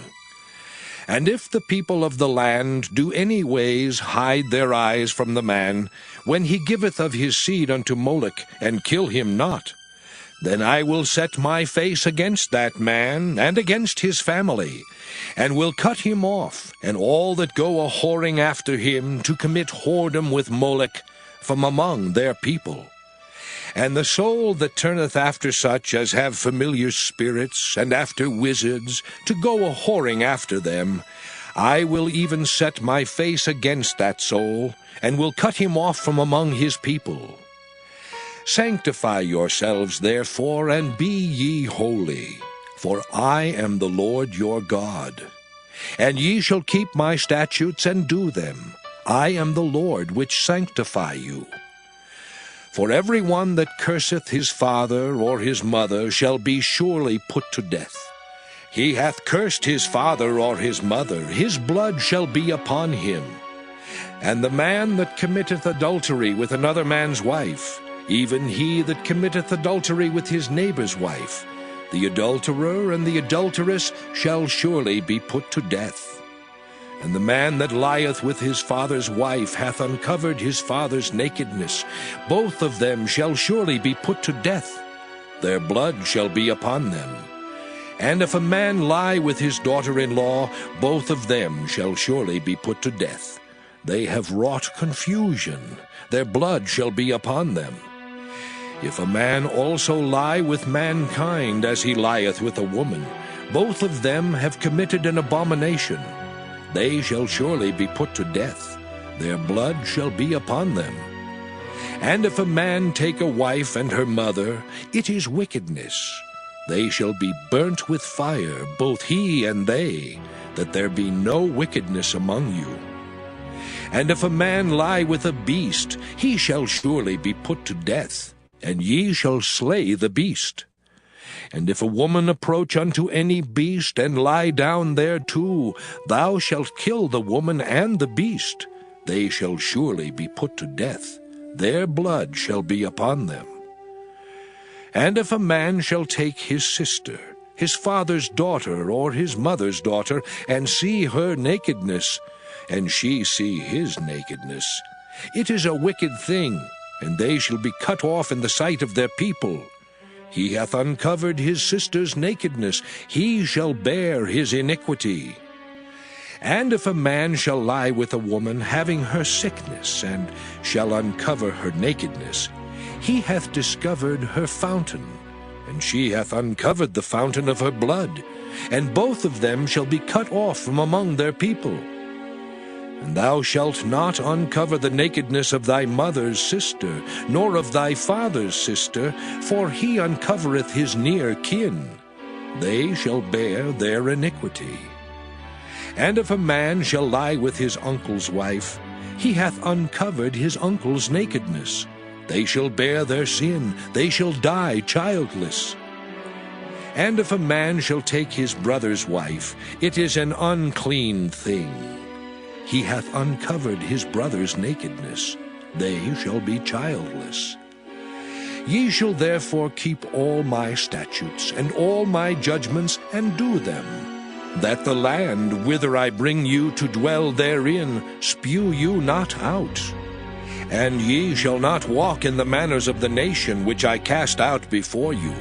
For they committed all these things, and therefore I abhorred them.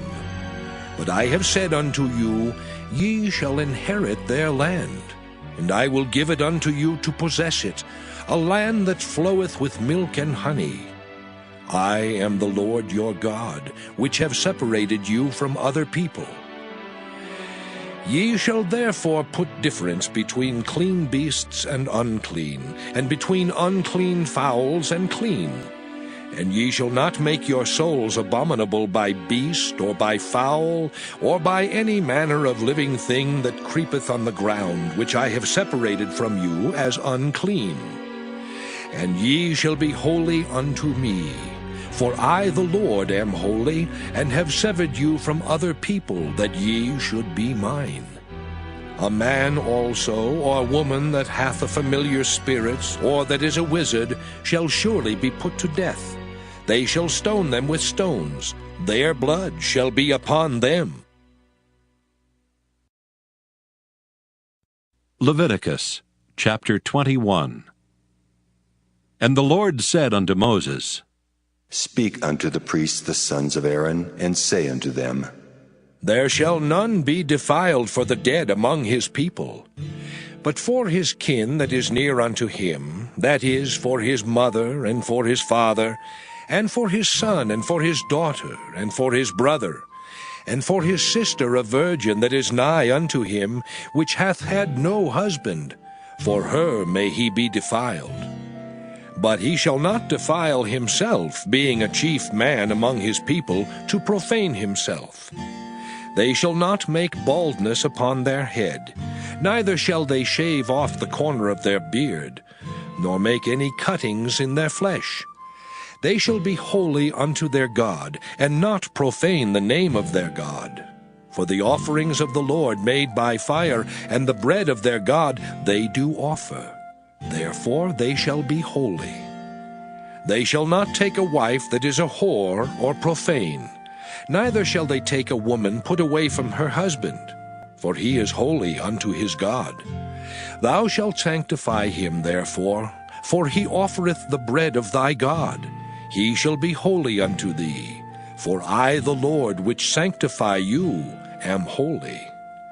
And the daughter of any priest, if she profane herself by playing the whore, she profaneth her father, she shall be burnt with fire. And he that is the high priest among his brethren, upon whose head the anointing oil was poured, and that is consecrated to put on the garments, shall not uncover his head, nor rend his clothes. Neither shall he go into any dead body, nor defile himself for his father or for his mother. Neither shall he go out of the sanctuary, nor profane the sanctuary of his God. For the crown of the anointing oil of his God is upon him. I am the Lord. And he shall take a wife in her virginity. A widow, or a divorced woman, or profane, or an harlot, these shall he not take. But he shall take a virgin of his own people to wife. Neither shall he profane his seed among his people, for I the Lord do sanctify him. And the Lord spake unto Moses, saying, Speak unto Aaron, saying, Whosoever he be of thy seed in their generations that hath any blemish, let him not approach to offer the bread of his God. For whatsoever man he be that hath a blemish, he shall not approach, a blind man, or a lame, or he that hath a flat nose, or anything superfluous, or a man that is broken-footed, or broken-handed, or crook-backed, or a dwarf, or that hath a blemish in his eye, or be scurvy, or scabbed, or hath his stones broken. No man that hath a blemish of the seed of Aaron the priest shall come nigh to offer the offerings of the Lord made by fire. He hath a blemish, he shall not come nigh to offer the bread of his God. He shall eat the bread of his God, both of the most holy and of the holy. Only he shall not go in unto the veil, nor come nigh unto the altar, because he hath a blemish, that he profane not my sanctuaries.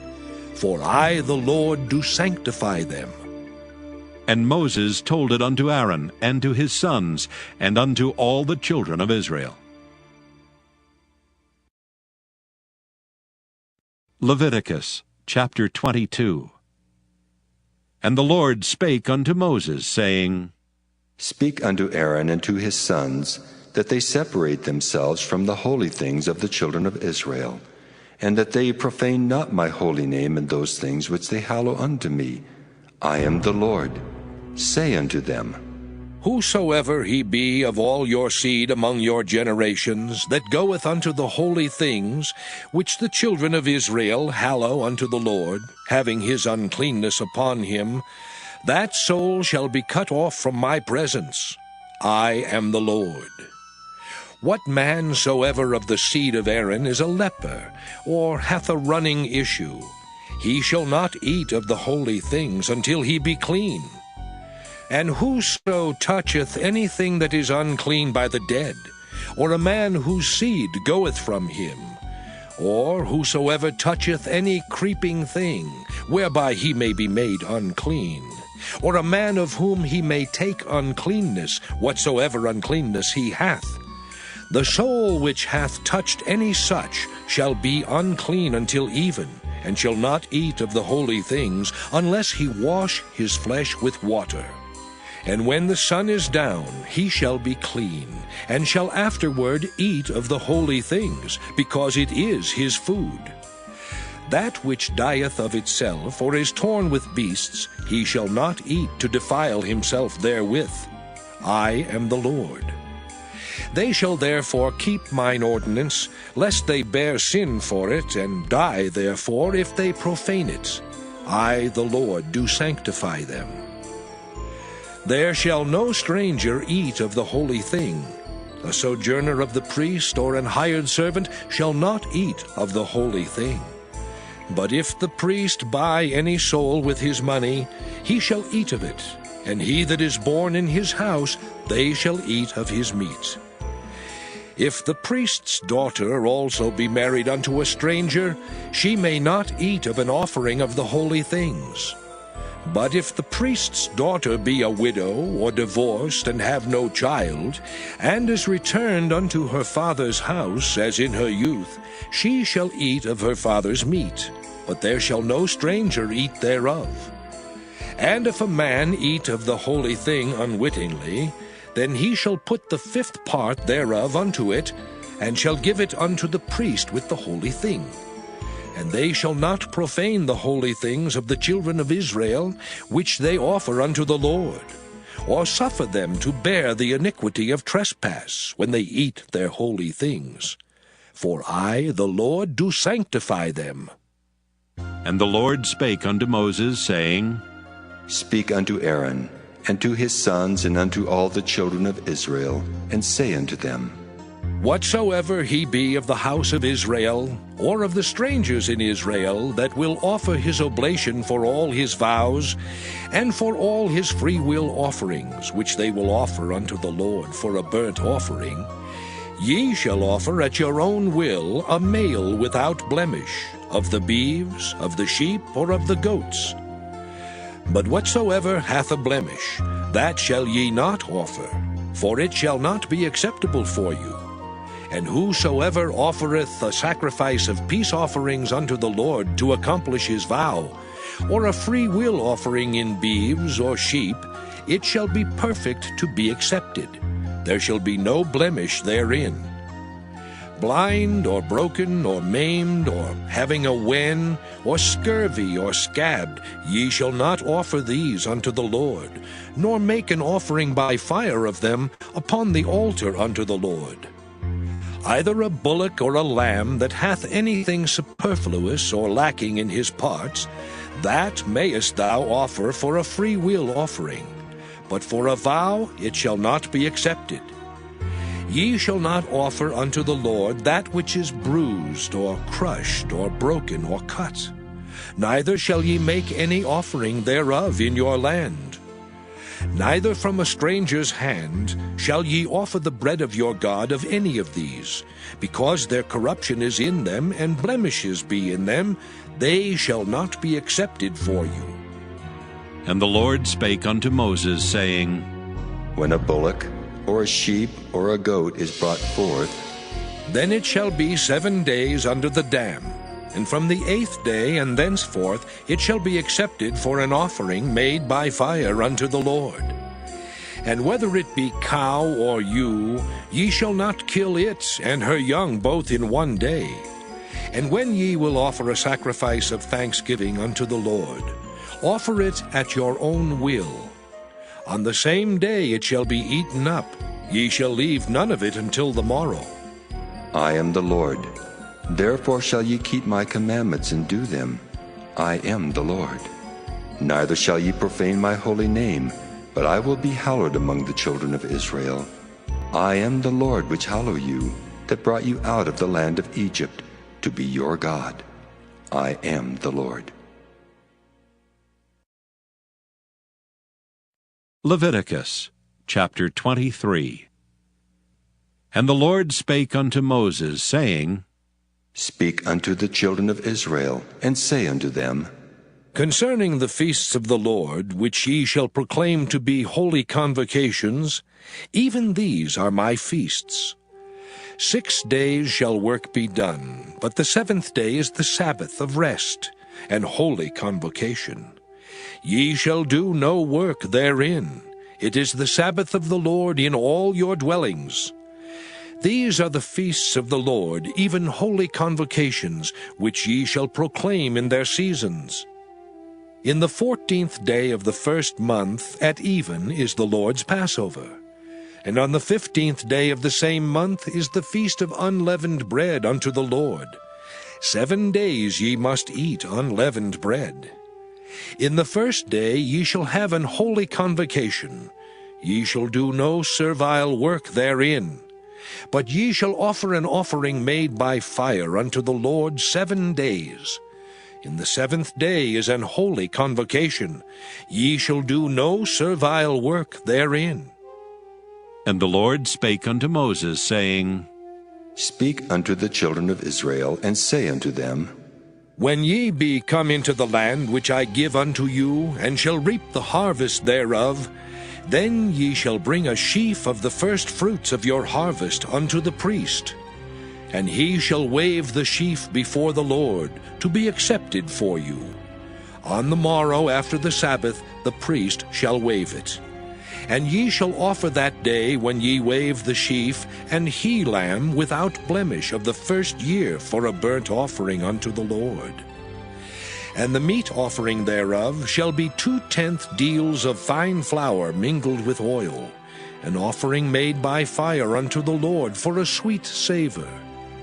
And the drink offering thereof shall be of wine, the 4th part of an hin. And ye shall eat neither bread, nor parched corn, nor green ears, until the selfsame day that ye have brought an offering unto your God. It shall be a statute forever throughout your generations in all your dwellings. And ye shall count unto you from the morrow after the Sabbath, from the day that ye brought the sheaf of the wave offering, 7 Sabbaths shall be complete. Even unto the morrow after the 7th Sabbath shall ye number 50 days. And ye shall offer a new meat offering unto the Lord. Ye shall bring out of your habitations 2 wave loaves of 2/10 deals. They shall be of fine flour, they shall be baken with leaven. They are the first fruits unto the Lord.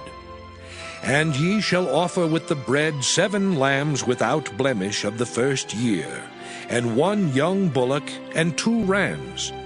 They shall be for a burnt offering unto the Lord, with their meat offering and their drink offerings, even an offering made by fire, of sweet savour unto the Lord. Then ye shall sacrifice 1 kid of the goats for a sin offering, and 2 lambs of the first year for a sacrifice of peace offerings. And the priest shall wave them with the bread of the first fruits for a wave offering before the Lord, with the 2 lambs. They shall be holy to the Lord for the priest. And ye shall proclaim on the selfsame day, that it may be an holy convocation unto you. Ye shall do no servile work therein. It shall be a statute forever in all your dwellings throughout your generations. And when ye reap the harvest of your land, thou shalt not make clean riddance of the corners of thy field when thou reapest. Neither shalt thou gather any gleaning of thy harvest. Thou shalt leave them unto the poor and to the stranger.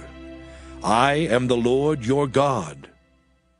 And the Lord spake unto Moses, saying, Speak unto the children of Israel, saying, In the 7th month, in the first day of the month, shall ye have a Sabbath, a memorial of blowing of trumpets, and holy convocation. Ye shall do no servile work therein, but ye shall offer an offering made by fire unto the Lord. And the Lord spake unto Moses, saying, Also on the 10th day of the 7th month, there shall be a day of atonement. It shall be an holy convocation unto you, and ye shall afflict your souls, and offer an offering made by fire unto the Lord. And ye shall do no work in that same day, for it is a day of atonement, to make an atonement for you before the Lord your God. For whatsoever soul it be that shall not be afflicted in that same day, he shall be cut off from among his people. And whatsoever soul it be that doeth any work in that same day, the same soul will I destroy from among his people. Ye shall do no manner of work. It shall be a statute forever throughout your generations in all your dwellings.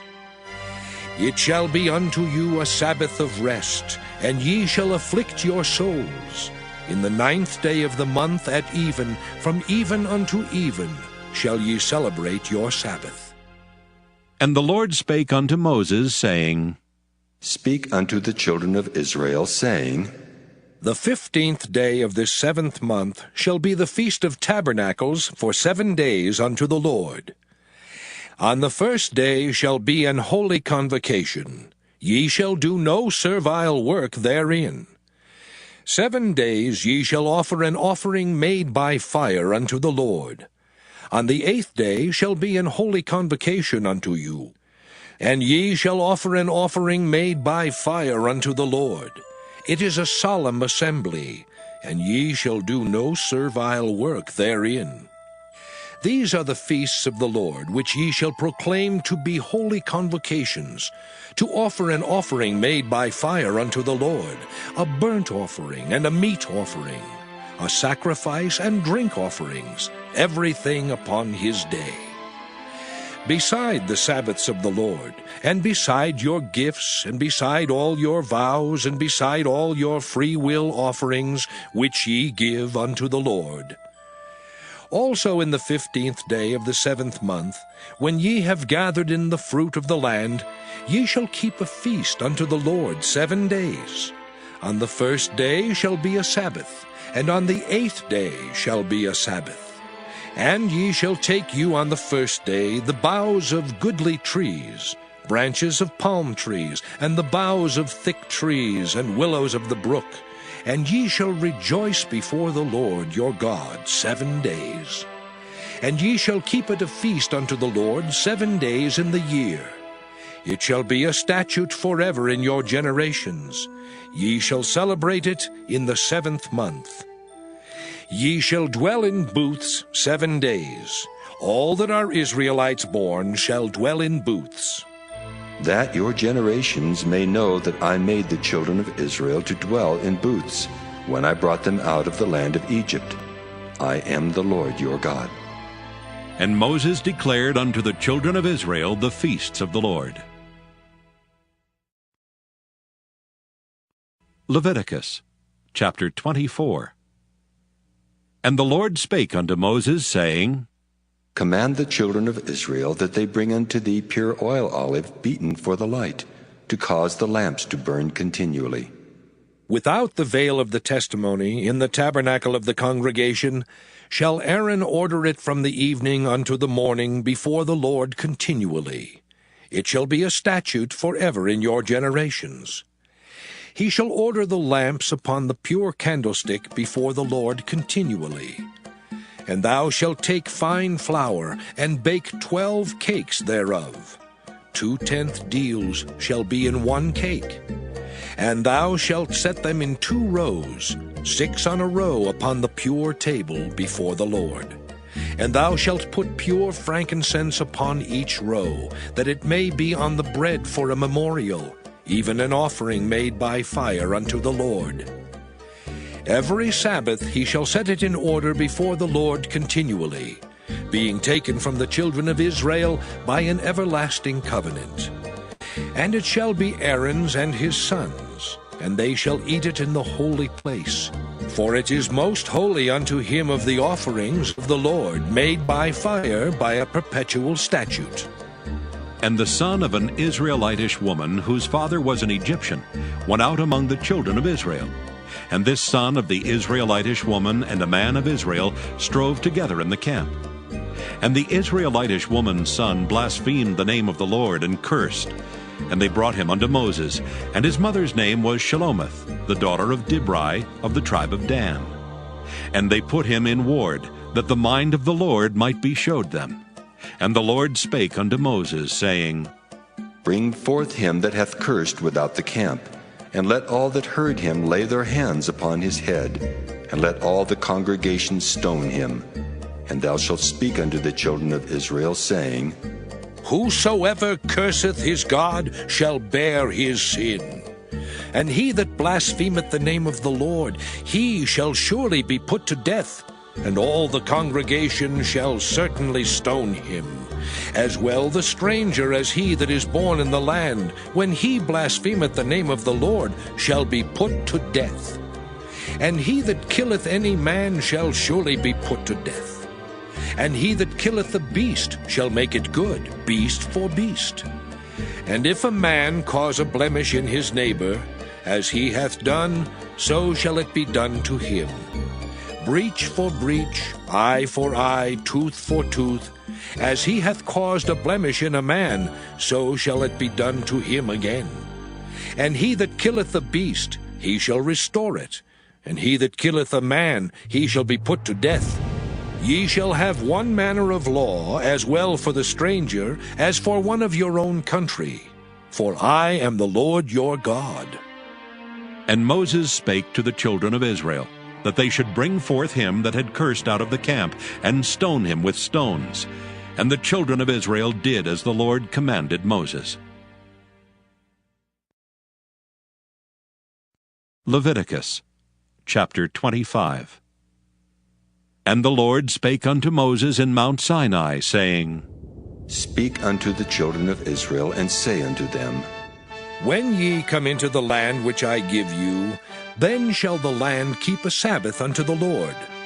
6 years thou shalt sow thy field, and 6 years thou shalt prune thy vineyard, and gather in the fruit thereof. But in the 7th year shall be a Sabbath of rest unto the land, a Sabbath for the Lord. Thou shalt neither sow thy field, nor prune thy vineyard. That which groweth of its own accord of thy harvest thou shalt not reap, neither gather the grapes of thy vine undressed, for it is a year of rest unto the land. And the Sabbath of the land shall be meat for you, for thee, and for thy servant, and for thy maid, and for thy hired servant, and for thy stranger that sojourneth with thee. And for thy cattle, and for the beasts that are in thy land, shall all the increase thereof be meat. And thou shalt number 7 Sabbaths of years unto thee, 7 times 7 years. And the space of the 7 Sabbaths of years shall be unto thee 49 years. Then shalt thou cause the trumpet of the Jubilee to sound on the 10th day of the 7th month. In the day of atonement shall ye make the trumpet sound throughout all your land. And ye shall hallow the 50th year, and proclaim liberty throughout all the land unto all the inhabitants thereof. It shall be a jubilee unto you. And ye shall return every man unto his possession, and ye shall return every man unto his family. A jubilee shall that 50th year be unto you. Ye shall not sow, neither reap that which groweth of itself in it, nor gather the grapes in it of thy vine undressed. For it is the Jubilee, it shall be holy unto you. Ye shall eat the increase thereof out of the field. In the year of this Jubilee ye shall return every man unto his possession. And if thou sell aught unto thy neighbor, or buyest aught of thy neighbor's hand, ye shall not oppress one another. According to the number of years after the Jubilee thou shalt buy of thy neighbor, and according unto the number of years of the fruits he shall sell unto thee. According to the multitude of years thou shalt increase the price thereof, and according to the fewness of years thou shalt diminish the price of it. For according to the number of the years of the fruits doth he sell unto thee. Ye shall not therefore oppress one another, but thou shalt fear thy God. For I am the Lord your God. Wherefore ye shall do my statutes, and keep my judgments, and do them, and ye shall dwell in the land in safety. And the land shall yield her fruit, and ye shall eat your fill, and dwell therein in safety. And if ye shall say, What shall we eat the 7th year? Behold, we shall not sow, nor gather in our increase. Then I will command my blessing upon you in the 6th year, and it shall bring forth fruit for 3 years. And ye shall sow the 8th year, and eat yet of old fruit until the 9th year. Until her fruits come in, ye shall eat of the old store. The land shall not be sold forever, for the land is mine. For ye are strangers and sojourners with me. And in all the land of your possession ye shall grant a redemption for the land. If thy brother be waxen poor, and hath sold away some of his possession, and if any of his kin come to redeem it, then shall he redeem that which his brother sold. And if the man have none to redeem it, and himself be able to redeem it, then let him count the years of the sale thereof, and restore the overplus unto the man to whom he sold it, that he may return unto his possession. But if he be not able to restore it to him, then that which is sold shall remain in the hand of him that hath bought it until the year of Jubilee. And in the Jubilee it shall go out, and he shall return unto his possession. And if a man sell a dwelling house in a walled city, then he may redeem it within a whole year after it is sold. Within a full year may he redeem it. And if it be not redeemed within the space of a full year, then the house that is in the walled city shall be established forever to him that bought it throughout his generations. It shall not go out in the Jubilee. But the houses of the villages which have no wall round about them shall be counted as the fields of the country. They may be redeemed, and they shall go out in the Jubilee. Notwithstanding the cities of the Levites, and the houses of the cities of their possession, may the Levites redeem at any time. And if a man purchase of the Levites, then the house that was sold, and the city of his possession, shall go out in the year of Jubilee. For the houses of the cities of the Levites are their possession among the children of Israel. But the field of the suburbs of their cities may not be sold, for it is their perpetual possession. And if thy brother be waxen poor, and fallen in decay with thee, then thou shalt relieve him, yea, though he be a stranger or a sojourner, that he may live with thee. Take thou no usury of him or increase, but fear thy God, that thy brother may live with thee. Thou shalt not give him thy money upon usury, nor lend him thy victuals for increase. I am the Lord your God, which brought you forth out of the land of Egypt, to give you the land of Canaan, and to be your God. And if thy brother that dwelleth by thee be waxen poor, and be sold unto thee, thou shalt not compel him to serve as a bondservant, but as an hired servant, and as a sojourner. He shall be with thee, and shall serve thee unto the year of Jubilee. And then shall he depart from thee, both he and his children with him, and shall return unto his own family, and unto the possession of his fathers shall he return. For they are my servants which I brought forth out of the land of Egypt. They shall not be sold as bondmen. Thou shalt not rule over him with rigor, but shalt fear thy God.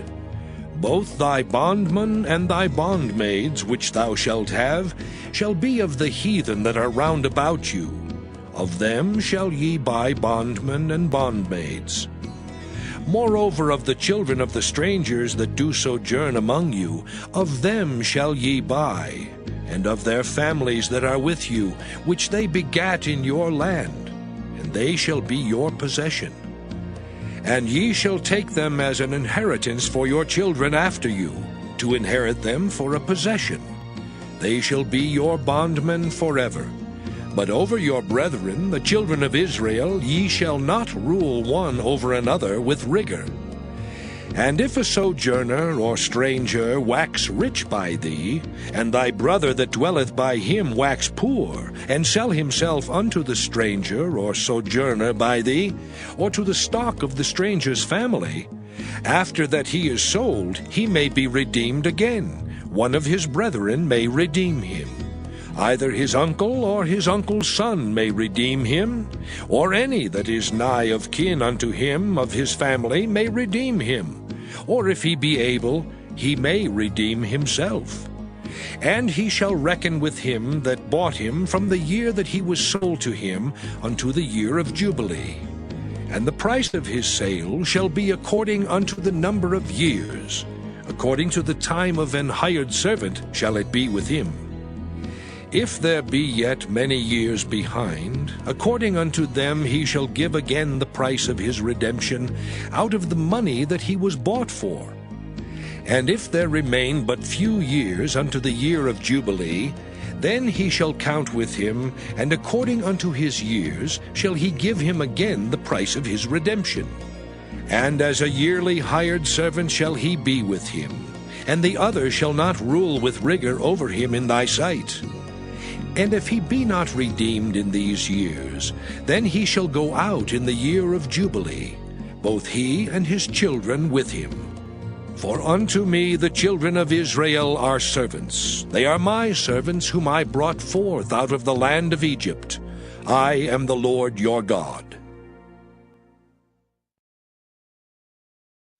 Leviticus chapter 26. Ye shall make you no idols nor graven image, neither rear you up a standing image, neither shall you set up any image of stone in your land to bow down unto it. For I am the Lord your God. Ye shall keep my Sabbaths, and reverence my sanctuary. I am the Lord. If ye walk in my statutes, and keep my commandments, and do them, then I will give you rain in due season, and the land shall yield her increase, and the trees of the field shall yield their fruit. And your threshing shall reach unto the vintage, and the vintage shall reach unto the sowing time, and ye shall eat your bread to the full, and dwell in your land safely. And I will give peace in the land, and ye shall lie down, and none shall make you afraid.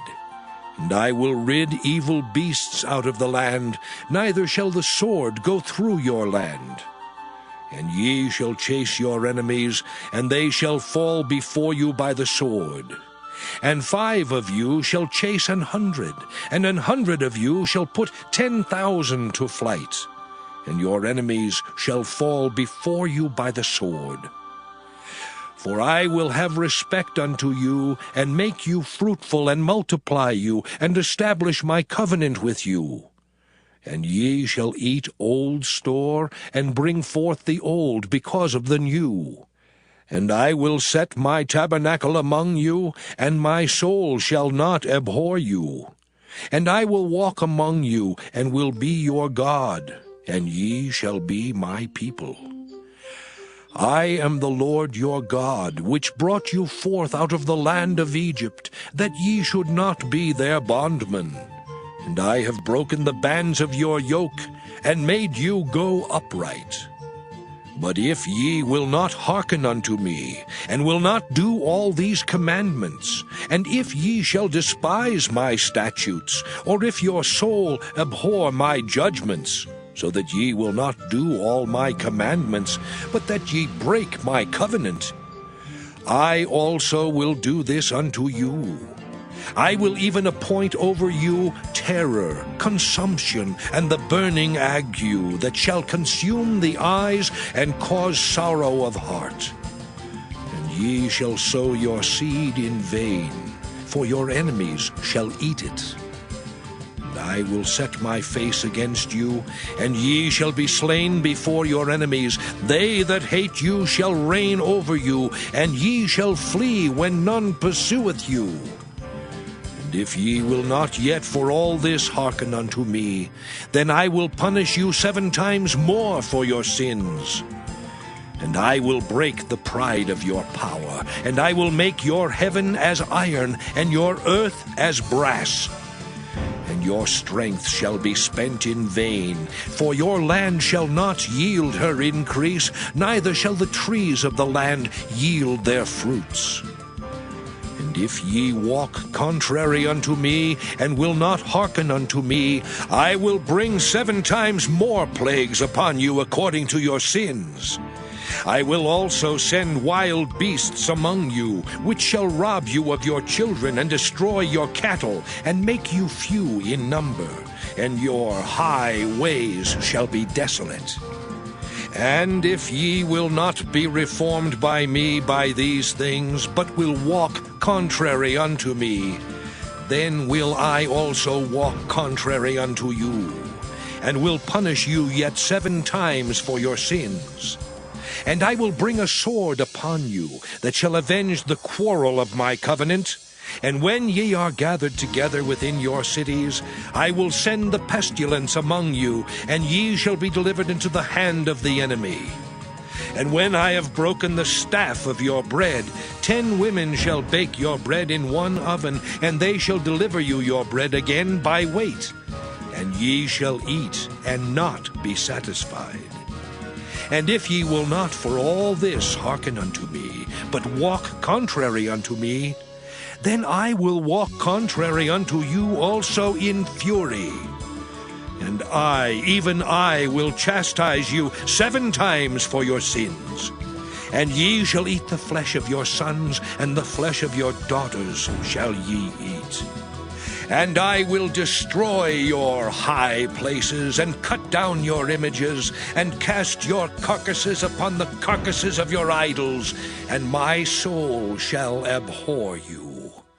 And I will make your cities waste, and bring your sanctuaries unto desolation. And I will not smell the savor of your sweet odors. And I will bring the land into desolation, and your enemies which dwell therein shall be astonished at it. And I will scatter you among the heathen, and will draw out a sword after you, and your land shall be desolate, and your cities waste. Then shall the land enjoy her Sabbaths, as long as it lieth desolate, and ye be in your enemy's land. Even then shall the land rest, and enjoy her Sabbaths. As long as it lieth desolate, it shall rest, because it did not rest in your Sabbaths, when ye dwelt upon it. And upon them that are left alive of you I will send a faintness into their hearts in the lands of their enemies. And the sound of a shaken leaf shall chase them, and they shall flee as fleeing from a sword, and they shall fall when none pursueth. And they shall fall one upon another, as it were before a sword, when none pursueth. And ye shall have no power to stand before your enemies. And ye shall perish among the heathen, and the land of your enemies shall eat you up. And they that are left of you shall pine away in their iniquity in your enemies' lands, and also in the iniquities of their fathers shall they pine away with them.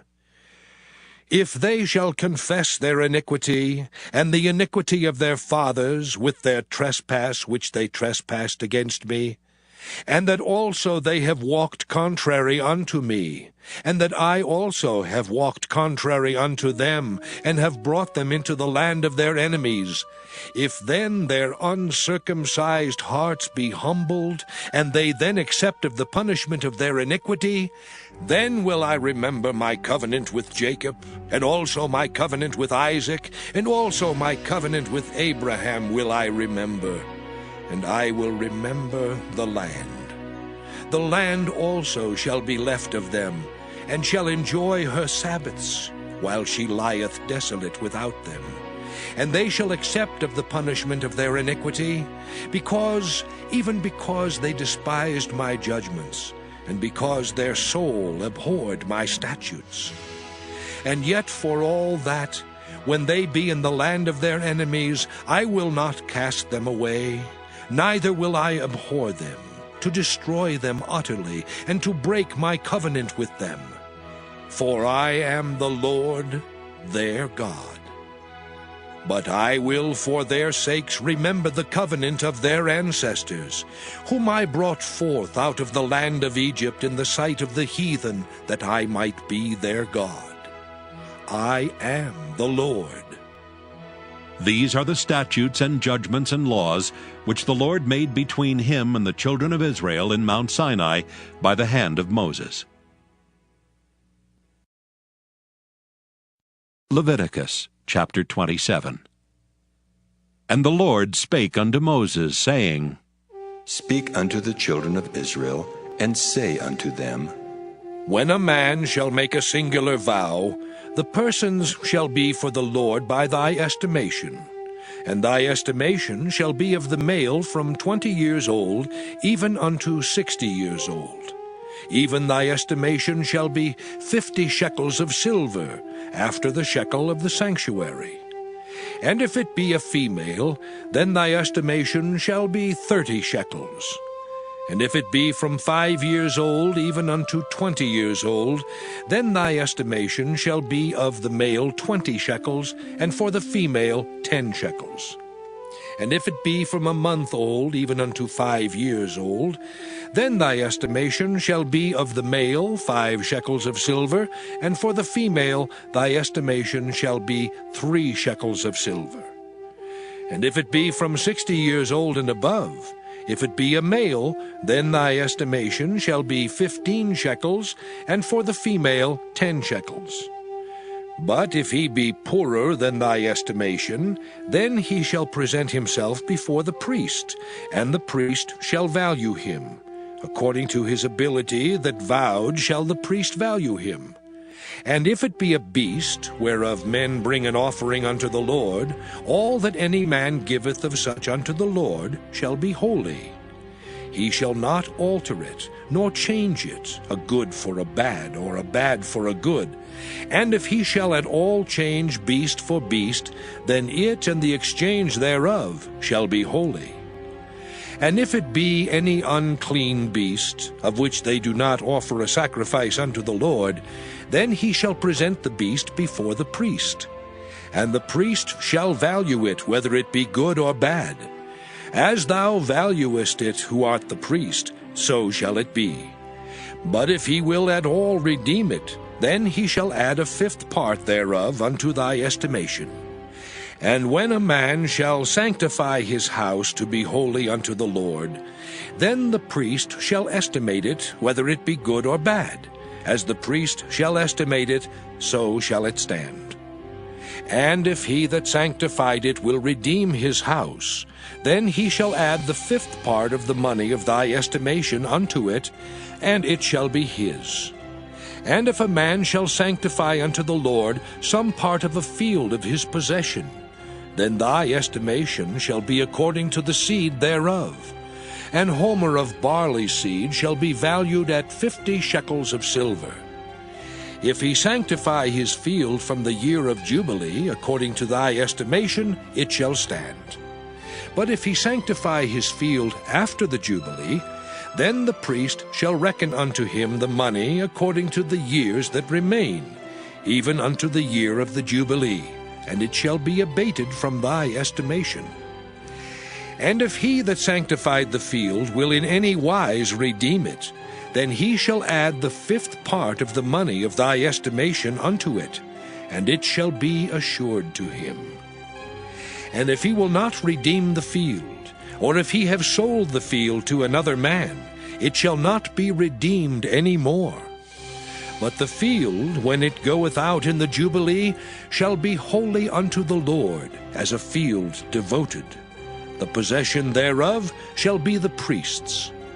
And if a man sanctify unto the Lord a field which he hath bought, which is not of the fields of his possession, then the priest shall reckon unto him the worth of thy estimation, even unto the year of the Jubilee. And he shall give thine estimation in that day as a holy thing unto the Lord.